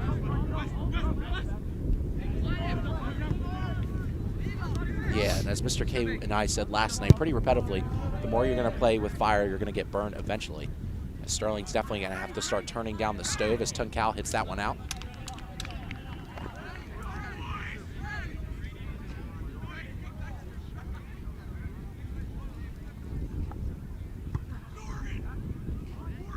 So now Camardo, nice little footwork, trying to push past his Haddonfield defense. Bright John gets to it first with his speed, getting it back to Reich. Reich needing to settle it. A lot of speed on this close sideline between him and John. Reich trying to get the advantage. This one hitting off of DeMedio. Bright John gets another cross towards the middle. Played well by Haddonfield. Weitzel trying to push up. Trying to steal the ball away from McCool here. Him and McCool battling. Hit down is Weitzel, and it will be a free kick here for Sterling. I mean, it looked, as we come here, Weitzel had some nice pressure. Looked like it was a slip. while on a challenge, but there's a slight shove. Nonetheless, a foul called. So and a free kick given. Blanco on his strong foot has an opportunity to try and get this one in the box. Pretty reasonable distance here for Blanco. He's scanning, getting orders from Coach Marley, someone he's familiar with, and two guys who are very close. Blanco, as Marley said, lives and breathes soccer. As he raises the arm, sends this one in. A little bit short here from Blanco, as this one played well once again by Haddonfield and kicked out by Tunkao. Collins settles it, looks towards Bleem. Ortiz comes back to the defensive line. This one gets over to Blanco. Blanco gets pressure, sends this one towards the net, looking for a charging Camardo. Camardo with a huge opportunity, and he just misses. My goodness, great IQ there by Camardo to not be offsides and see past this defense, timing it perfectly. Oh, and just so Very close. good setup. The ball just soars over his leg. You see Camardo obviously putting in an amazing effort to try and get there, just a little too hard from Blanco, not always evened up. That's when you're going to have to look back on to see when the decision of this game comes. This has been a game of just misses by both teams, and especially right there. And I feel like that's basically what this game's going to come down to, just whoever just gets that moment as this clock continues to roll. And whoever really doesn't make the big mistake is something important as well. So this one hit forward, Tunkao is going to get to it. He's going to go against Ortiz. Tunkao cuts back, waiting for the rest of the Bulldogs to come help. He's going to work his way around Ortiz, crossing this one towards the middle. Well played there by Bleem. So that one's kicked out, and it will be a throw in here for the Bulldogs. Jackson Watson is going to get subbed in here as this throw is going to happen right in front of the dog pound. I mean, Brian, you went here 4 years. You've experienced the dog pound in many different environments. How can you describe, the atmosphere that they bring to all the games? They are a rough batch of students. I think even calling them students is crazy. They're called the dog pound because they're a bunch of dogs. I mean, they're barking in your face. They are not going to let you hear the end of it no matter what you do. If you make a mistake, if you trip, if you get juked out, they're going to let you know, and they are a resilient group, and they've kind of built their own character. A big opportunity saved there by Travis Schmid. Holy cow! A big mistake for that Sterling defense as they got pretty relaxed, but Schmid just gets it. Jackson Watson couldn't get the power on it, and my goodness, that could have been the big mistake we were just talking about moments ago. I mean, regardless of the result, it was quite a mistake from that back line. Luckily, you have Schmid in the net. He's able to secure it for you. So a pass by Camardo, a little bit too short there for Wesley Reich. This one played by Haddonfield. They send it up. A nice pass here for Jackson Watson. Tunkao plays it, trying to facilitate going against Blanco. Blanco trying to keep up with Tunkao as he's a speedy kid. And this one kick forward here. They continue on. Sterling looking for an offside, didn't get it. Demedio versus John. Coming in here is Ortiz. Ortiz still trying to fight away this Haddonfield Bulldogs pound, and they get it past. This one hits off of Haddonfield as they try and keep up the pressure. Skips over Tunkao, and it will be a throw in here for Sterling. Step and step, Demedio and John, almost the same movements, which is pretty eerie, as smart play by Bright John to keep his hands off as well. But that would have been crucial, as that would have been a penalty shot for Haddonfield. This one hit off the head of Haddonfield as they're moving towards the middle once again. A nice slide tackle by Bleem, but that one gets to the foot of Jackson Watson. Another nice slide tackle by Bleem. McCool against Ortiz. Foul is called on Ortiz, and it will be a free kick here for Haddonfield. A lot of fouls called through the second half, as you see here. He does end up getting the ball. I'm kind of 50-50 on whether that call is right or incorrect. Owen Ryan, senior captain, ready to kick this here for Haddonfield. Raises the right arm. Sends this one towards the box. A nice ball looking for the back post. Hits the head of a Haddonfield player, but just a little bit too hard as that one goes over the crossbar. Well, it's a really nice kick that is really aimed well, and it does go right off the head. Really good play from both team players. It just doesn't quite get the aim they need it to for it to result in a 1-0 on the scoreboard. My goodness. That was a close opportunity there for Haddonfield. Now it looks like Bleem kicks this one up for Weitzel. Weitzel settles it. Nice touch there by the young sophomore. He looks up, looking for Bright John. John running here with Ryan. John trying to strip them away. Did not, but now Camardo moving with it. This one bounces back towards Weitzel. Camardo gets it back, trying to put this shot on goal. A nice block there by Haddonfield. Camardo's going to get to it once again, trying to block off this Haddonfield team from getting there. They keep it in. Camardo getting the advantage. That one hit out. It looks like it will be a corner kick here for Sterling. Blanco the one to take it. Very important corner here. And Blanco, as we had said before he ended up getting swapped out for Dean Collins for a bit of a shorter one, he is a very strong corner taker. He's someone you can rely on to get the ball right into the box where you need it. And I think he's definitely got the confidence to get it here under pressure in this scenario. So Blanco on this close flag, Sterling bench standing. Super fans next to him, giving them the luck. Blanco raises the arm and sends this one in. A nice ball looking towards the back post, trying to reach a Sterling player. Well played once again by the Bulldogs. Carson Wiley applying the pressure, and this one hit back out to Collins. Collins, not with a lot of time, has to send this one back in. It was Tunkal with the pressure. This one hits off the head of Connor Maynor. Possession is going to stay with Haddonfield. It's definitely a good effort to try and keep it in after a bit of an overshooting off the corner, but it ends up right back in the paws of the Bulldogs, which you can't let happen with only about 10 minutes left remaining, a little more than that. So the Bulldogs kick this one back towards center. Now Wiley trying to apply pressure here on Jackson Watson. Watson chipping it up for Tunkal. Collins kicking this one away, but Tunkal still applying the pressure.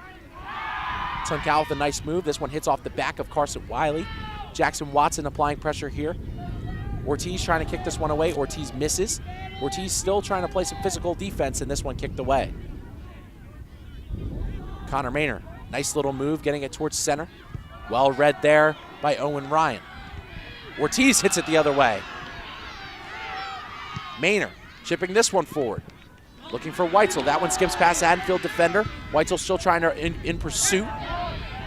Camardo dribbling, shooting. That one going wide. I think he was looking for a pass to Razan. And now you can follow us on Facebook at Sterling Channel 19, where we have all the news updates, all the things happening around the castle. So it's important you guys go on Facebook and follow us on Sterling Channel. Really got to credit Camardo in these last few minutes. He's been playing the ball very well, really staying with it. And he's just reading the routes of some of these passes very strongly, and he's been a real contributor for Sterling here in this second half. So Ortiz out of this game here for Sterling, definitely something to note. One of their best defenders. Definitely want to get him back in the game as soon as possible. He's dealing with a little bit of an ankle injury throughout the week. Saw him in an air cast here at school and crutches as well. Maybe a precautionary thing, but definitely something to note as Bright John takes another one off the face. He's down, time stops.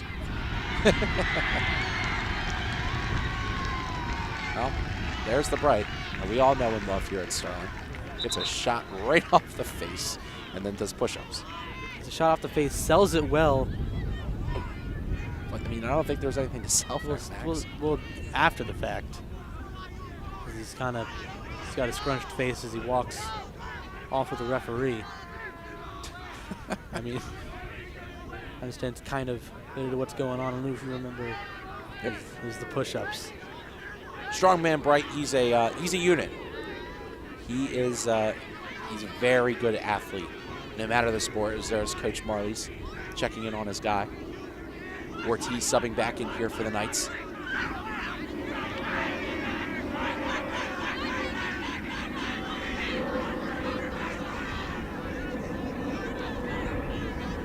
So Bright John got hit in the face with the ball. Sterling looks like they're going to maintain possession. Coach Nixon not very happy about it. Bright John taking a seat in the athletic cart, Sean Clank's cart. No specific sign on where Sterling will maintain possession here. Still waiting. Tunkal arguing, Blanco arguing, and kind of at a little stagnant moment here.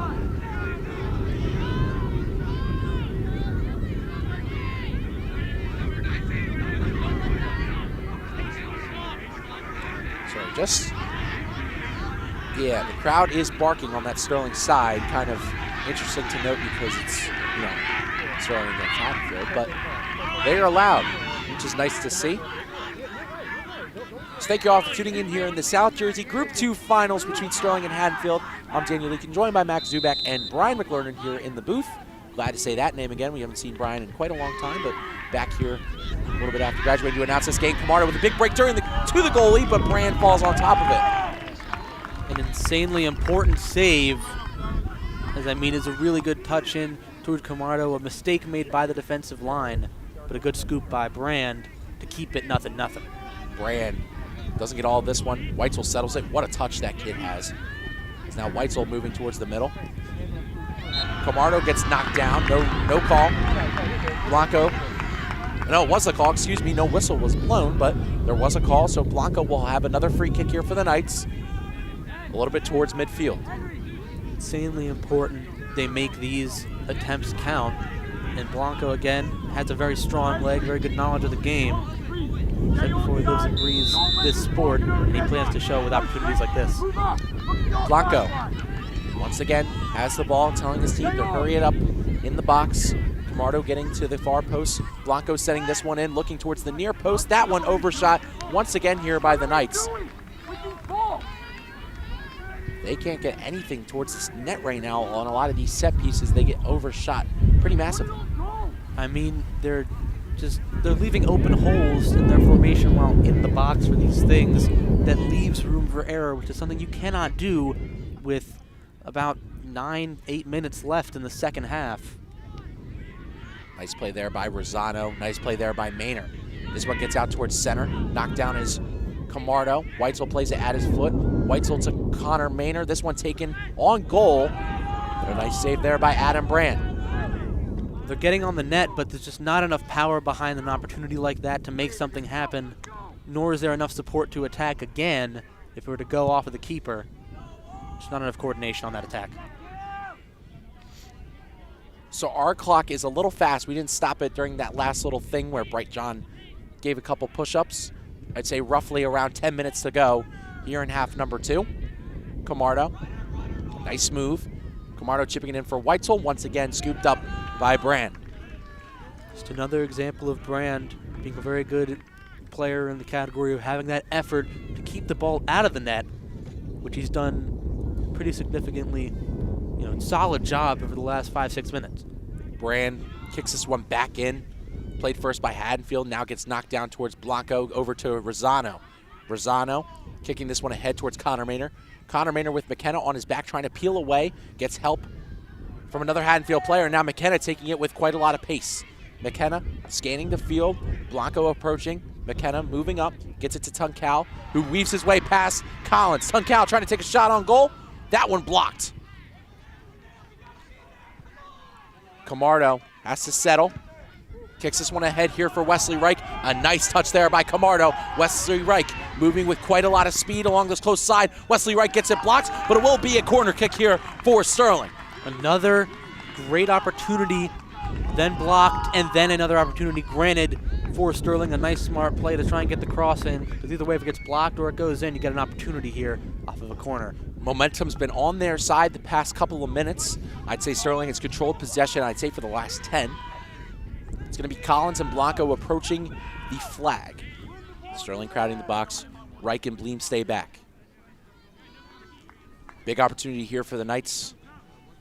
Late in the second half, roughly around 10 minutes to go. Swaying in the stands from the super fans. United on the side here for the soccer team. Collins in the net. Raises the arm, sending this one towards the back post, looking for Anthony Ortiz. Ortiz hitting this one in, hits off of Connor Maynard. That one just goes over the crossbar for Sterling. Well, if we take a look, it's a really good effort by Ortiz to get it right into that 6-meter box, and it's just, it is just over. It doesn't quite get the angle off the head. Needed to be off the forehead, not the top of the head. Leads to a goal kick. It's possibly the last opportunity they're going to get like that, but then again, you never know in a sport like this. So Brand kicks it. My goodness, that was close. is a game of inches. Yeah, it really is. They call football the game of inches, but they should really be calling the other football the game of inches. As Tunkal almost keeps it in, the ref says it's out, much to the dissatisfaction of the Rowdy Gang. As Bright John gets subbed in the game here for Quentin Rosano. And my goodness, fellas, very close opportunity there for Sterling, literally just within a matter of inches. Haddonfield lives to tell the story as this game will progress. And you got to credit the sequence that led up to that.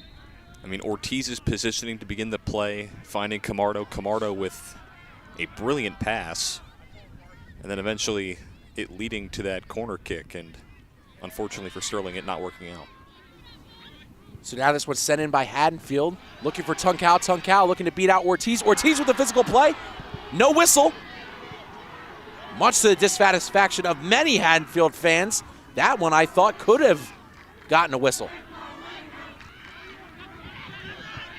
My goodness, I think we always say as the games go on, they don't want it to be a whistle to seal it, but that could have been the one. Very much could have been, but nonetheless. That one, Camardo hit down, and there will be a whistle. So we take a look at this possible foul on Tunkal. Ortiz plays on him. I think that probably could have been called for a penalty kick. It was a trip. A yellow card awarded here to Haddonfield. That's on Henry Hall, one of their better midfielders. Sterling is now turning up the volume for their super fans, and Sterling on the offensive side now. As we take a look at the foul on Camardo now, that led to a booking. Oof. Yeah, it's nowhere near. It's right on the knee. And then another attack that trips him up. There's a free kick attempt here. Weitzel and Blanco surround the ball here for the Knights. Time ticking down, probably just around 5 minutes to go. Blanco getting ready. It's going to be Blanco to take it. The whistle blows. Blanco kicking this one towards the net. Big opportunity here for Sterling. This one just hitting off the post, but it will be a corner kick here for Sterling as it tipped off the hand of Brand. I mean, very important save to chip it over the net, but nonetheless, another corner opportunity.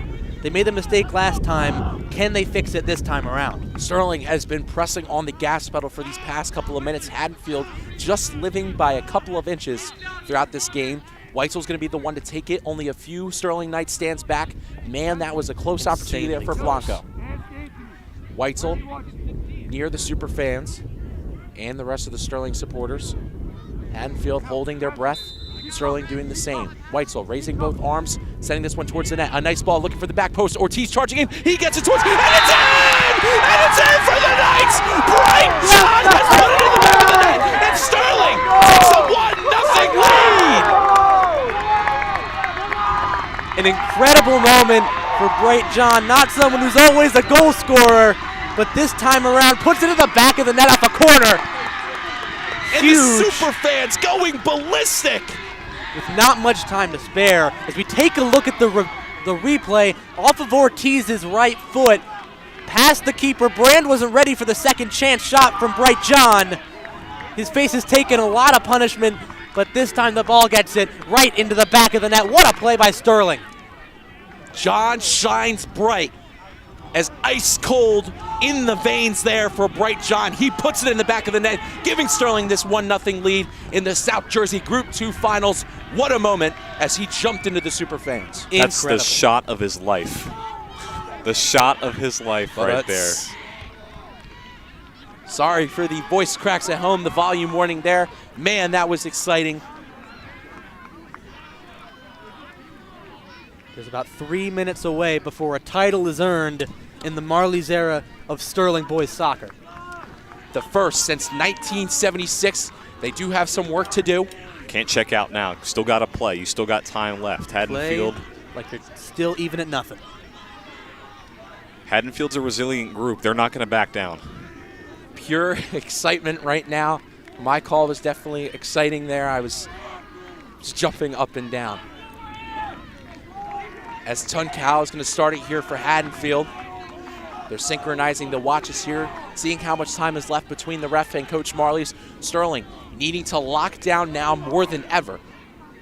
Connor Maynard, the only attacker up Haddonfield only has 3 back as the kick goes here for Tunkhouse. Sterling excited, the Superfans excited. Sterling has a 1-0 advantage off of the goal here from Bright John. Connor Maynor playing consistent on that midfield trap. Time ticking down here for Haddonfield. They need to make something happen and something quick. McKenna, the throw-in. He tosses it in. This plays on the foot of Haddonfield, cleared out by Camardo. Maynor has it on his foot. This one hit out by Haddonfield. It will be a throw-in here for Sterling.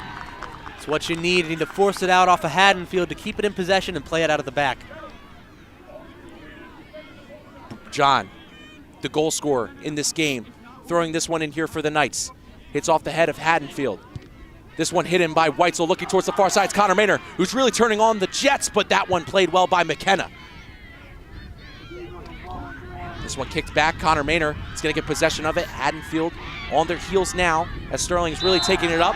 Physical play, and it will be a free kick there for the Knights. That's all they needed, is the clock will continue to tick as they set up for this one. They're going to take as much time as they can before getting this one off, and it's all but sealed now. That's the one thing Haddonfield could not afford. That's doing anything stupid. And that's exactly what that was right there. Can't give Sterling more chances. They went and did now, something it's stupid. not all but sealed there, Max, so you don't want to do an announcer's jink. They won it in the corner for time. Camardo's getting pressured. Nice move there by Jason Camardo. Captain Camardo's going to hold it in the corner for as long as he can. Getting pressure here by Haddonfield. Getting help here by, looks like Jesus Blanco. Haddonfield's going to chip this one up. That one's going to go out of bounds. It will be a throw in here for Sterling. Well played here by the Knights. Another big mistake when they need to play as composed as they can. Haddonfield's letting it slip through. Clock is unofficial here, guys, so make sure you guys are not following our clock here at Sterling Channel 19. We try and play it as much as possible, but we're getting held. Brian's giving me the 1 minute signal, so could be time reeling down as Haddonfield moving up with pace here. Injured Sterling player. Time will stop. Looks like it's Jason Camardo on that side near the flag. Brian gave me the signal. 1 minute left. Bright John's goal, the biggest of his life, and as Brian said, his famous call. Take a look here. Is the shot of his life. It was a bit of a bounce pass equivalent. He gets kind of shoved down to the ground, keep playing at the ball, and then gets tripped. Kind of lands on the arm. So now Haddonfield has to go the length of the field. Not a lot of time left to go. Bulldogs in desperation mode now. Sterling with a 1-0 advantage over Haddonfield. They're going to kick it at the opposite flag. We're in unofficial extra time here as this one gets centered. Hit off of the head of McKenna. Sterling needing to get possession here. This one kicked forward by Weitzel. Camardo jumps up, trying to get it up towards Connor Maynor. This one hit out by Connor Maynor. Persistence here for the Knights. Because all you got to do is play it out because the clock will No, not. they continue. Connor Maynor still going. Connor Maynor like a tank. That is how you play it in a situation like this. Keep it out so you force them over a goal kick. Might be that one exception. Adam Brand, the sophomore, sending this one towards center. Great job here by the attackers, Camardo and Connor Maynor, to try and limit this offensive attack here for Haddonfield, but they're going to have another big shot here. Well played there by Carson Wiley. Haddonfield might get a hit out, and they do. Every whistle I hear scares me. I am. So a big throw in here for Sterling. It's going to be Bright John. Time stops. Well, Bright John adjusts, waiting for the official whistle once again. John tosses. This one hit off of Haddonfield. Camardo gets it on his foot. Camardo taking a big shot. That one's just going to go wide. And the whistle has blown. Your Sterling Silver Knights win South Jersey Group 2 for the first time since 1976. An incredible moment for the now 16-year reign of Marlies to get their first title. The crowd is crazy. They crowd Sterling as this group of seniors, the one destined to do it all, has won it for your Sterling Silver Knights. The hero, Bright John, put it in the back of the net, and Sterling recaptures the title for the first time since 1976.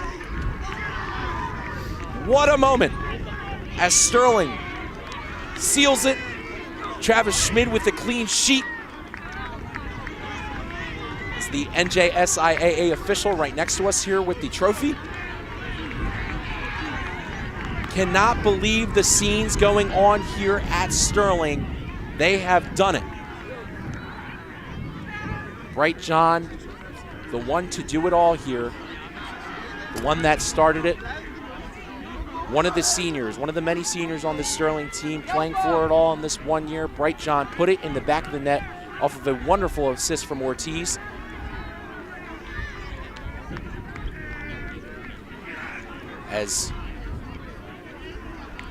So here's how it looked. The scenes here at Sterling. The whistle blew and the boys just crowding each other. Such a moment as the super fans rushed out. Cannot believe the scenes here at Sterling. And Sterling wins 1 of 2 against Haddonfield. The boys have brought home South Jersey Group 2 for the first time since 1976. Coach Marley's gets his first. That is his wife, Coach Marley's his wife, that he is embracing for a while now. As we're going to take another look at just the final scenes, the super fans immediately rushing out. Floodgates opened. Floodgates did open. Haddonfield stunned. A great run for them as a 7 seed. Brought themselves all the way here, taking down tough opponents. Took down Barnegat in the semis. But this Sterling team, destined for something greater, made it, won it. Now just awaiting the handshake line. Have to get the super fans off the field. What a moment. I could not have been more excited to be here and stream this. This is such a moment. Let's see how Coach Marley's reacted in a 14-year tenure to the final whistle. Embraced his son. Just so calm and collected, embracing the coaches as well. And I mean, definitely something expected there from Coach Marley's, someone who's so calm in such big moments. So many emotions going through this Sterling team. Jason Camardo, one of which who's really carried this team for a while. I think he might have a bloody nose from the big dog pile that he might have been on the brunt end of. And Sterling waving the Rowdy fans, Rowdy section goodbye. And Sterling has recaptured the titles for the first time since 1976. A damn good game to come back, huh? Yeah, I know. You did really pick a good game there, Brian. You just got to feel for a lot of these players that have been with this program for a long time. Yeah. Especially Travis Schmidt, the work he's put in. Guys like Camardo and Wiley and Collins and everyone. I mean, this is a resilient group, and they showed that today. They showed that throughout this entire run, and Coach Marley's finally has his title. So we've been here since the start. Sterling in the first round took down Cedar Creek, final score of 2-0. Took down Barnegat in the second round at a final score of 3-0. Then took down West Deptford in PKs, where Jesus Blanco was the hero. And in this one, with about 4 minutes left to play, Bright John buried it. Signed, sealed, and it was over. The Silver Knights prevailed over Haddonfield.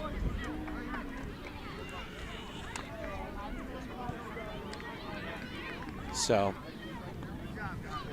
yeah, we're good. They're going to do it right here in front of the truck. We're going to get live thing of the trophy ceremony.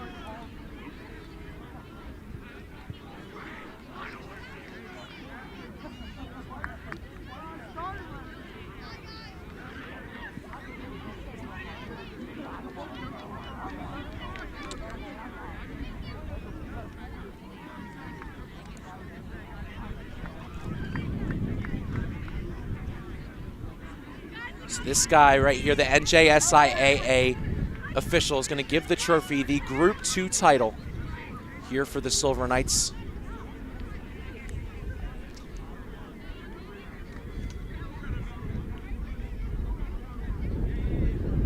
Super fans crowding behind, awaiting the official moment.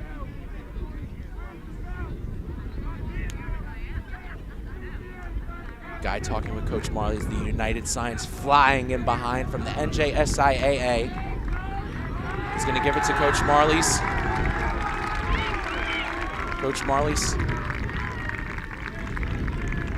He's going to hand it off to one of the boys. Mr. Manlove also in there. He's going to have a few words in just a moment. He's going to...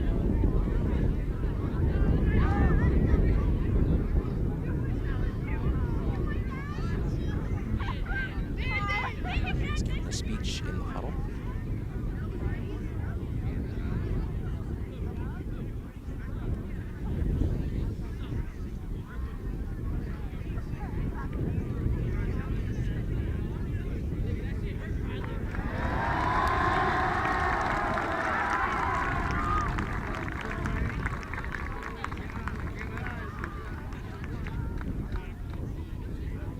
Sterling, as Mr. Manlove represents it.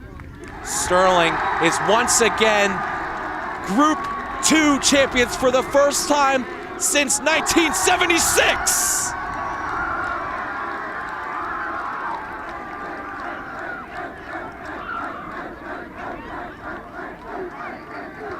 What a moment. What a beautiful time. Sterling back on top.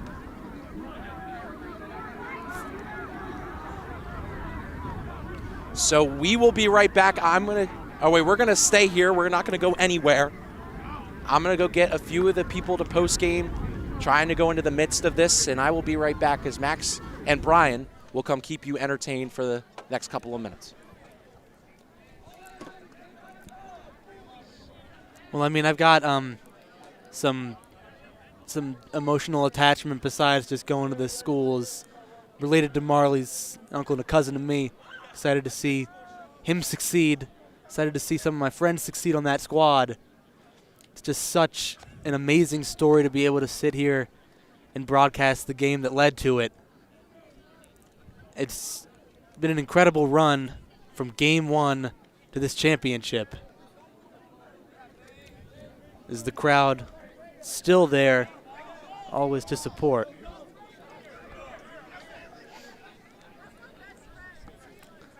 Since 1976, they've been chasing and chasing for another run as champions. And they finally got here. They finally got here after 48 long years. They got here. Yeah, and it's an effort to not just some of these starters, but to the coaching staff, to everyone a part of this organization, to everyone a part of this program. I'm sure it means a lot to a lot of people, including us here on Channel 19, but mainly for Marley's, for Behringer, to all the players, the rest of the coaching staff. It means a whole lot.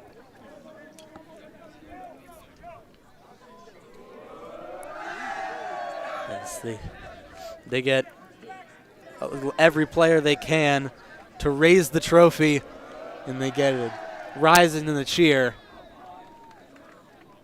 Again and again and again, well-deserved for each and every member of this roster with a number on their back. Every coach who's got an influence on these winning players and this winning squad. Whole organization, a very proud moment, ending the drought in style with a late game winner from Bright John. Yeah, and there's a lot of Sterling alumni here able to see this as well. Graduates from last year's team, from teams from 2, 3, 4 years ago, all here to witness such an incredible moment. Seeing the parents, the coaches, again, the Sterling alumni here watching the team celebrate with the trophy. I'm sure it means a whole lot, and to see everyone reconnect with each other and just share this special moment, it's really something to admire. I mean, I can't imagine the emotions going through every individual in this, huge circle. Yeah, they're all individually raising the trophy. Yeah, I mean, they've all had a good amount of effort put in. It is a team effort. It's something that can't go unnoticed. I mean, every single member of this team contributed. Can't just point out some of the stars. You got to point out everyone. Everyone really contributed and made this team what it is. No matter how large or how little the contribution, they were there and they made this happen as a unit. And now they all get to share it together. Yeah, well deserved. And of course, obviously it's a huge moment for all the seniors as well, who leave this team obviously with a Division II championship, but also a chance to move into even further rounds as they have a semifinal game come Tuesday right here. Yeah, they're not done yet. They got to keep on going. We're hoping to broadcast it so long as the state lets us, which would be just incredible to see the run keep going further than just a division title, because this team definitely wants more than just one moment. They'll take everything they can because they're as hungry as a dog can run. But right now, I mean, for at least the next couple days, just got to celebrate, because this is a moment you can't take for granted, so you got to live it up, and so far that's what Sterling's doing. That whistle will ring in their hearts and their souls forever as the indicator of success. We do want to try and get a post-game show with our own Danny Leakin and some of these players and he's hunting coaches. in that crowd. Well, I mean, of course. I mean, it's going to be hard to get through that mosh pit of celebration. Let's take a look at this game-winning goal from Bright John. An incredible effort off of an Ortiz pass. Brand wasn't expecting a touch shot, and it was an incredible moment with only a couple minutes to spare of play time, and right to the fans. They almost burst through onto the field right then and there, but they knew to take a second and wait until that whistle blows, because this is the sport where anything can happen, and this organization made magic happen throughout this year. Yeah, just look at the emotion that John had as he ran over to the super fans. And I also noticed on the field after the goal, they immediately also went over to silence the Haddonfield crowd, and that obviously had to feel good for them. Well, we do have some post-game ready. It's Bright John. He's good to go. His mic is not on. Hold on. What? Figuring out.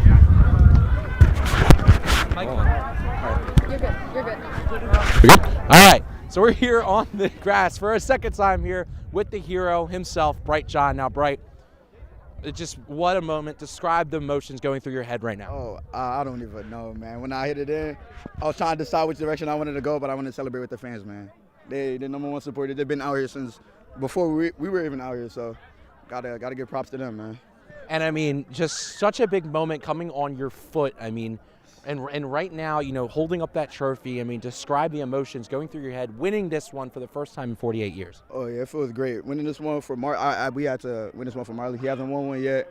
We had to win it for the team, for everybody, for the fans, for coming out and support. Just feels amazing, man. And to take down a conference rival in Haddonfield to do it. I mean, just how stories are ended right there. And I mean, how was this moment, you know, what are you going to think about in like 20 years when you reminisce about this moment? Reminisce? I don't even like soccer like that, but, you know, just knowing that we won the game, we won it for Marley's, I'm happy living with that, man. And this group of seniors tight. You guys have been together for a really long time now, and I mean, how does it feel to win it with this specific group? Boys, I love these boys, man. They've been with me since ups and downs, everything, man. It was a rough start of the season, but, you know, we got it done. So I'm proud to win it with these boys. Thank you for coming on, Bright. I appreciate it. Of course. Love you, bro. Congratulations, and we'll be right back with a couple more people in just a few moments. Well, one of a few interviews to come throughout this whole celebration here today as they gather around the net to get a team photo after the win. It's truly something that I understand the seniors get to leave this program with a trophy, but there's a lot of younger guys on this team too that get to go into the next couple of seasons of their tenure here in high school ready to do it all again. And they know they're capable because they've done it once. Why not a couple more in the trophy case? But for now, you relish this moment. You let it sizzle. And you let yourself feel all the emotions that are definitely necessary. Every single one of them's fair after a victory like this.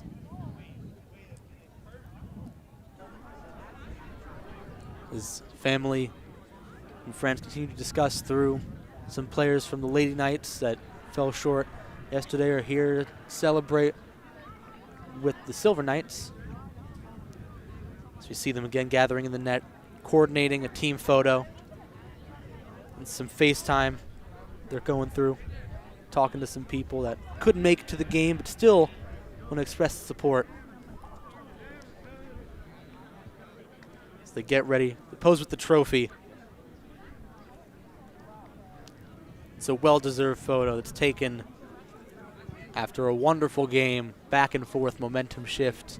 After every second, every touch was a necessary moment in a game that wins Sterling a championship.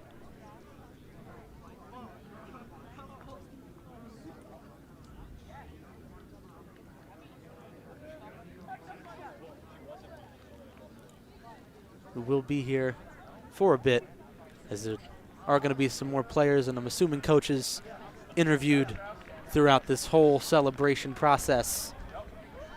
And Tuesday, so long as the state allows it, we should be here to give you the state semifinal at home. And that's whatever competition comes in the Silver Knights' path next. But if not, you can always end up coming around and watching regardless in person. Show any support you can to a team that deserves it after a wonderful season.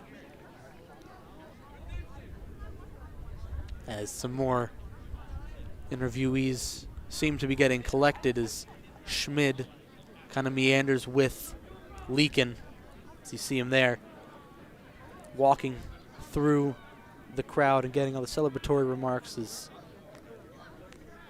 the senior picture will be taken with the trophy. This is a very talented class of seniors. They probably need to get Travis back for that one before any interviews happen. And there he goes sprinting back to the fellow seniors he will be graduating with sooner rather than later. As they've taken a well-deserved photo with a trophy they earned with every single bead of sweat in every single game.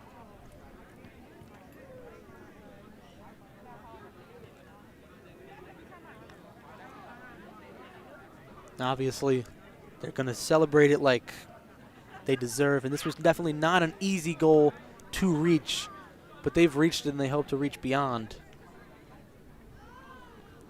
It's truly a great, just overall moment for me to be here and bear witness to in person over the air to give you guys. It's wonderful. As Ortiz with the trophy still, and now Schmid runs right on back on path to where he was going to go before. As we take a look at the goal once again, as it's great play by Ortiz. Brand had no idea what was coming.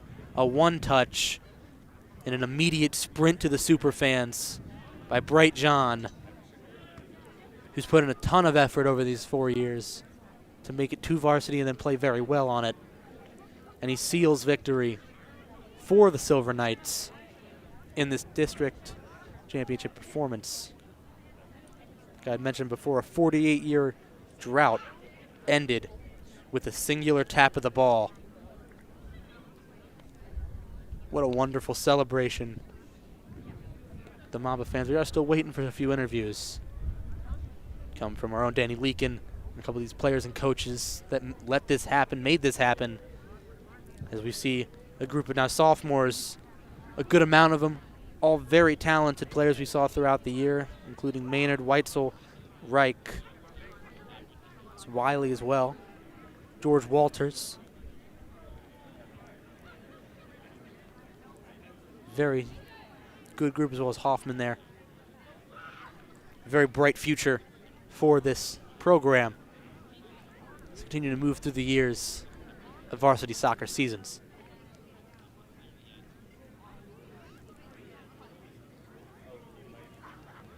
We'll get some interviews hopefully soon enough. I understand a lot of celebrating going on. I might get Danny off the path again, but he's trying to get a couple of players now. He's trying to talk to Rosano and Trav and Camardo, who runs over to some more.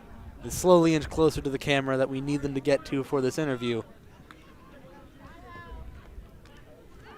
So they run to the bench, and they're grabbing the big Gatorade jug of water. I think we know what's going to happen here. As they inch closer and closer to where they got to go. You get the inevitable drenching on of their head coach, Pete Marley's. He's done a great managerial job. You get the rush, and it goes right on over him. A moment well-deserved after a 16-year-long tenure thus far earns him a trophy. And you hope to see more years of managing and more years of trophies to come with what a great squad he's managed to get to this moment, to train to this moment. Wonderful. You see Mr. K there, girls coach. Ms. Crotchlow won the last girls title in 2014, the Lady Knight squad, as we got now a couple coming over for interviews, that being Q Quentin Rosano and Max Bleem walking over to the cam here to get a couple interviews going. We'll be more after this. So we're going to bring over Max. I know. We're going to bring over Max right here, right now. And Max, I mean, one of the leaders on this defensive line throughout the year. You guys have definitely gone through some struggles throughout the season, but now come through the other side of it, Group 2 champions for the first time since '76. How's that feel? You know, it feels great. 3 out of 4 playoff games, we had a clean slate. This defensive line definitely did their thing. Credits to Ant Dean, our goalkeeper, and you know, whoever else we throw back there. We played a tremendous job out in the back line the whole year, and yeah, cut limited goals, defense wins championships. So it was really good from the defensive line. And to now submit yourself as a name in Sterling history, how does that feel for you? I mean, it feels amazing. I mean, I thought we were going to do it 2 years ago when we went over to Delran. I thought we were going to, you know, bring it home for the first time. But being able to reflect on that game and come back here today at our castle and win for the first time in 50-some years, it feels phenomenal to be able to walk here. You know, when I have kids and stuff, bring them back here and to be able to have my face implanted in history and for history here at Sterling High School. And I mean, someone who works pretty closely with Bright John, to see him get that goal and to go and celebrate with the student section, describe that moment for you. Yeah, I mean, it's great. The kid started playing soccer 2 years ago, and he's just already a tremendous player, one of the best players in the conference. I mean, with his speed and his athletic ability, we had to get him involved in every restart play, every corner, every free throw, every throw-in. We want him involved, and he just got on the end of it. Beautiful play across the middle from Ant, and he just did what he was supposed to do. He finished hard in the back of the net and ended up being the winning play of the game. So, Max, congratulations. Thank you for coming on. I appreciate it. Thank you, Dan. So next I'm going to have either Ant or Q, whoever wants to come on first. It's going to be Quentin Rosano. And I mean, Q, a personality on this team to say the least. You've brought your team as a senior to a Group 2 title. How does that feel for you? It feels great. It's the best feeling in the world. It's great. To win it with kids that you've called family for so long, your cousin, I mean, to win it with Coach Marley, who's really just been a connoisseur of this soccer program for so many years. How does that feel for you? Oh, my God. We've been playing with each other since we were this small. Like, just winning this, that's what we wanted to do our whole lives, and we did it. And we did it for Coach. Set history, so I feel good. We'll have the plaque up on the school forever, so it feels great. Describe the moment of you guys rushing to the student section, celebrating, knowing that the time was ticking down, and just describe the moment of you realizing that you are the South Jersey Group 2 champions. Oh, my God, it's the best feeling in the world. I didn't know what to do. I was just running around. I was on the bench when we scored, though, so that I kind of – so I didn't celebrate with them. But once I got on the field, it was a great feeling. I appreciate you coming on, Q. Congratulations. Thank you very much. Next, it's going to be Senior Captain Anthony Ortiz. I'm going to have you go to my right here, Ant. And I mean, listen, you've been someone, senior captain, and you, I wouldn't say single-handedly, but played a big part in bringing your team to the South Jersey Group 2 title for the first time since 1976. How's that feel, Ant? I mean, it feels great. Honestly, it feels so real. You can tell I'm losing my voice. All this screaming from on the field and off the field once we won that. And it's not just an individual effort. It's the entire team. From varsity to JV, the freshmen, everyone, the coaching staff. We're just a family here. We did it all. We did it all for everyone who we care about, and it feels great to get it done finally.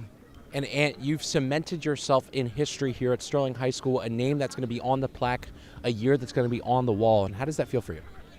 I mean, it feels great. We want to do that. In the summer, we set our goals. We missed some of them. We got this one. We come for the next one in the state chip. So we on to that.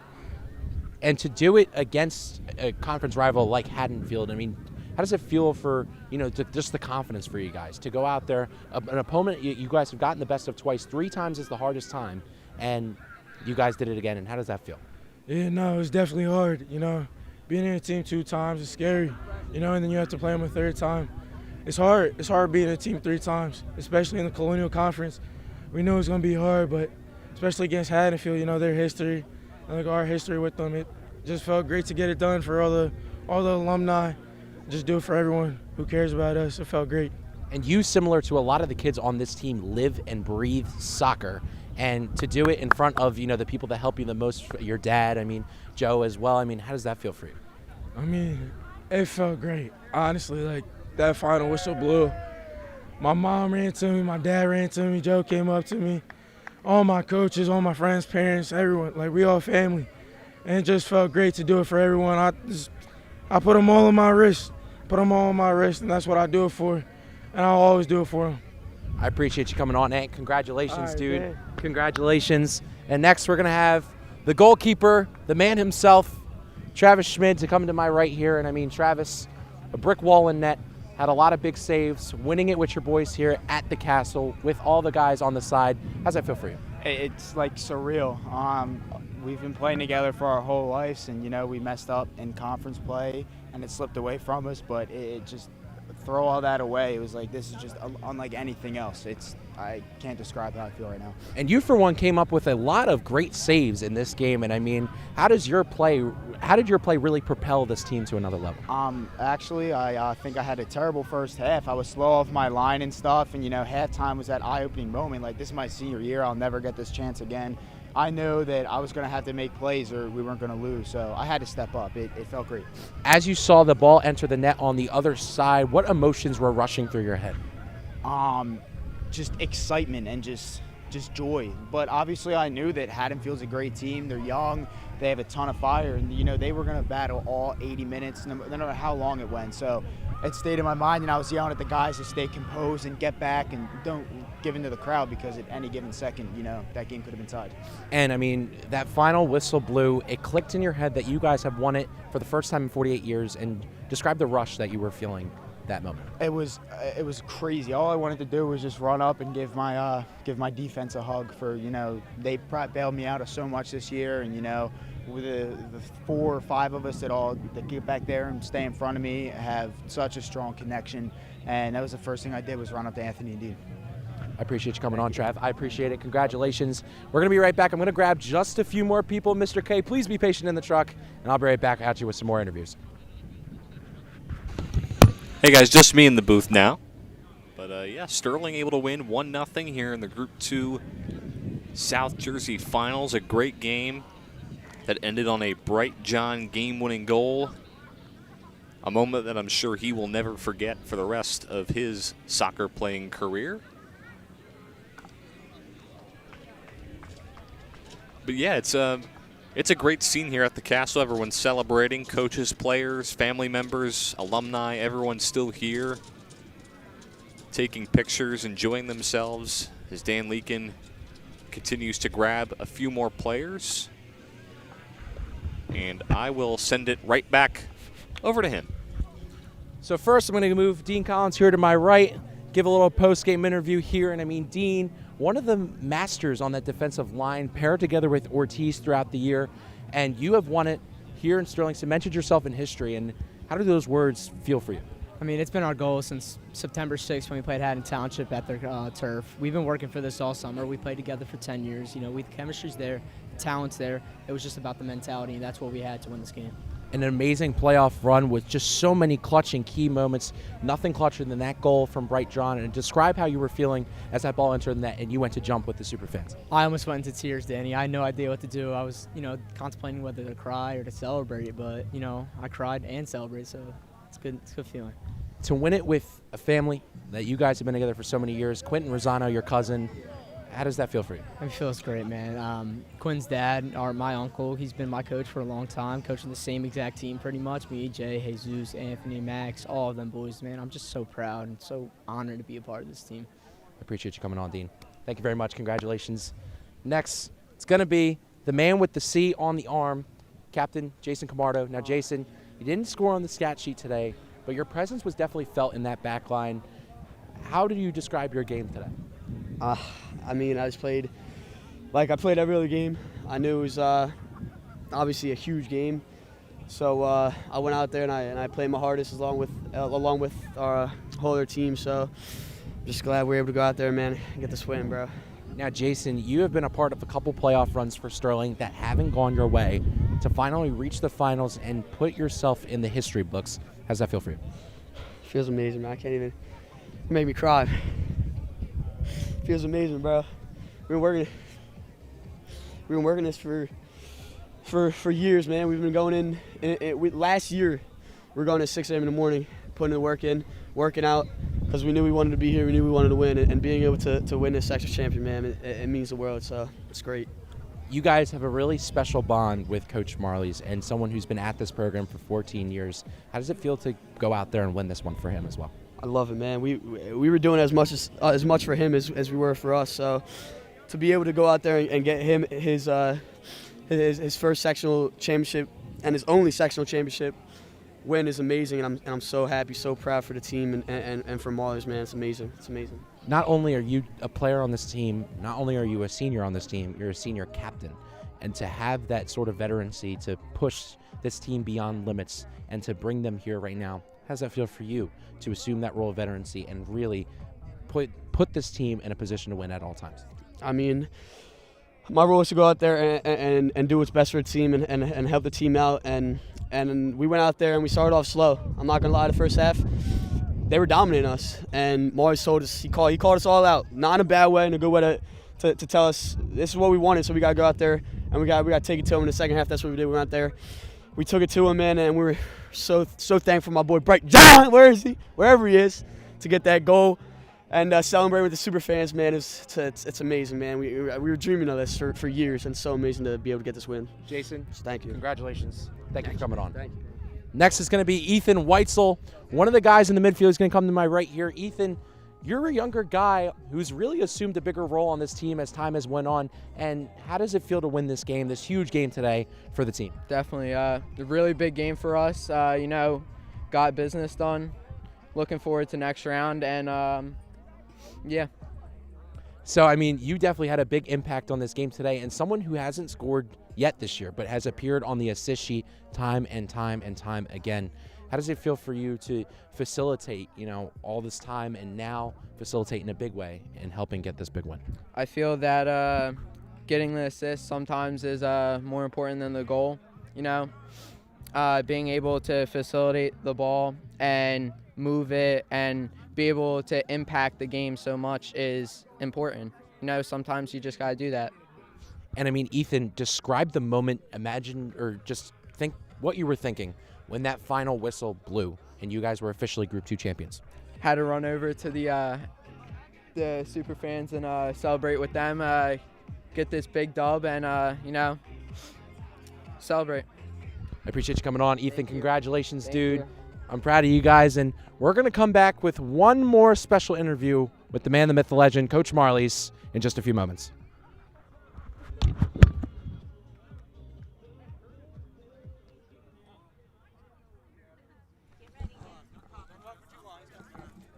All right, so we're going to welcome in Coach Marley's in just a moment. Marley's will be interviewed by the great Dan Leakin yet again.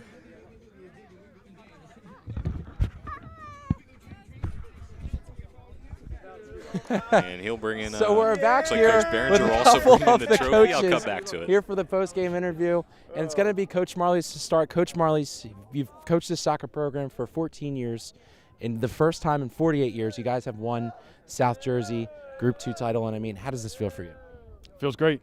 Feels great. We've been with these guys. For over a decade, and we did it together. So we're really, really happy and proud. We know that you're a lot more inside. You don't really display a lot, but the emotions rushing inside when Bright put that ball in the back of the net, what were you feeling? So, like, three things really quickly. One, I went nuts for about 3 seconds. Then I yelled at the players that ran on the field, and then I immediately thought about what we needed to do next. So it was about 3 seconds of excitement, and the rest was coaching. And then, again, strictly business as per usual. And I mean, not over yet for you guys, as you guys have a matchup later. And what are you looking to see out of this team moving forward? We have not looked forward at all, and I'm not doing it today or later tonight.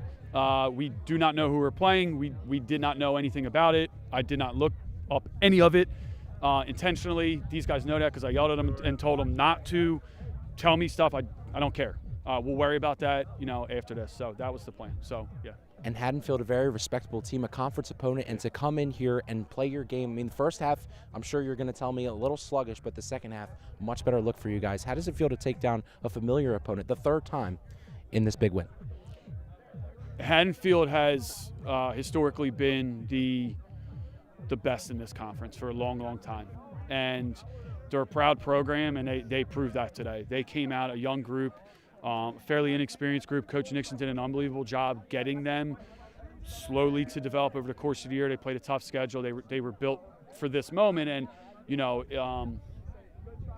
think they made their community proud. Coach Marleys, congratulations. I appreciate you coming on. Thank you very much. Thank you to all 4 coaches for coming on the interview. I think we got everyone we needed to get, so I'm definitely going to wrap things up here on Sterling Channel 19. Congratulations to the boys soccer team as they finally get their hands back on that Group 2 title for the first time since 1976. Thank you to the camera crew. Thank you to the production. Thank you to Mr. K inside the truck and everyone who helped out on the broadcast today. I'm Daniel Leakin, joined by Brian McLernan one last time. Brian, you want to join me in the saying or no? And as always, go Knights.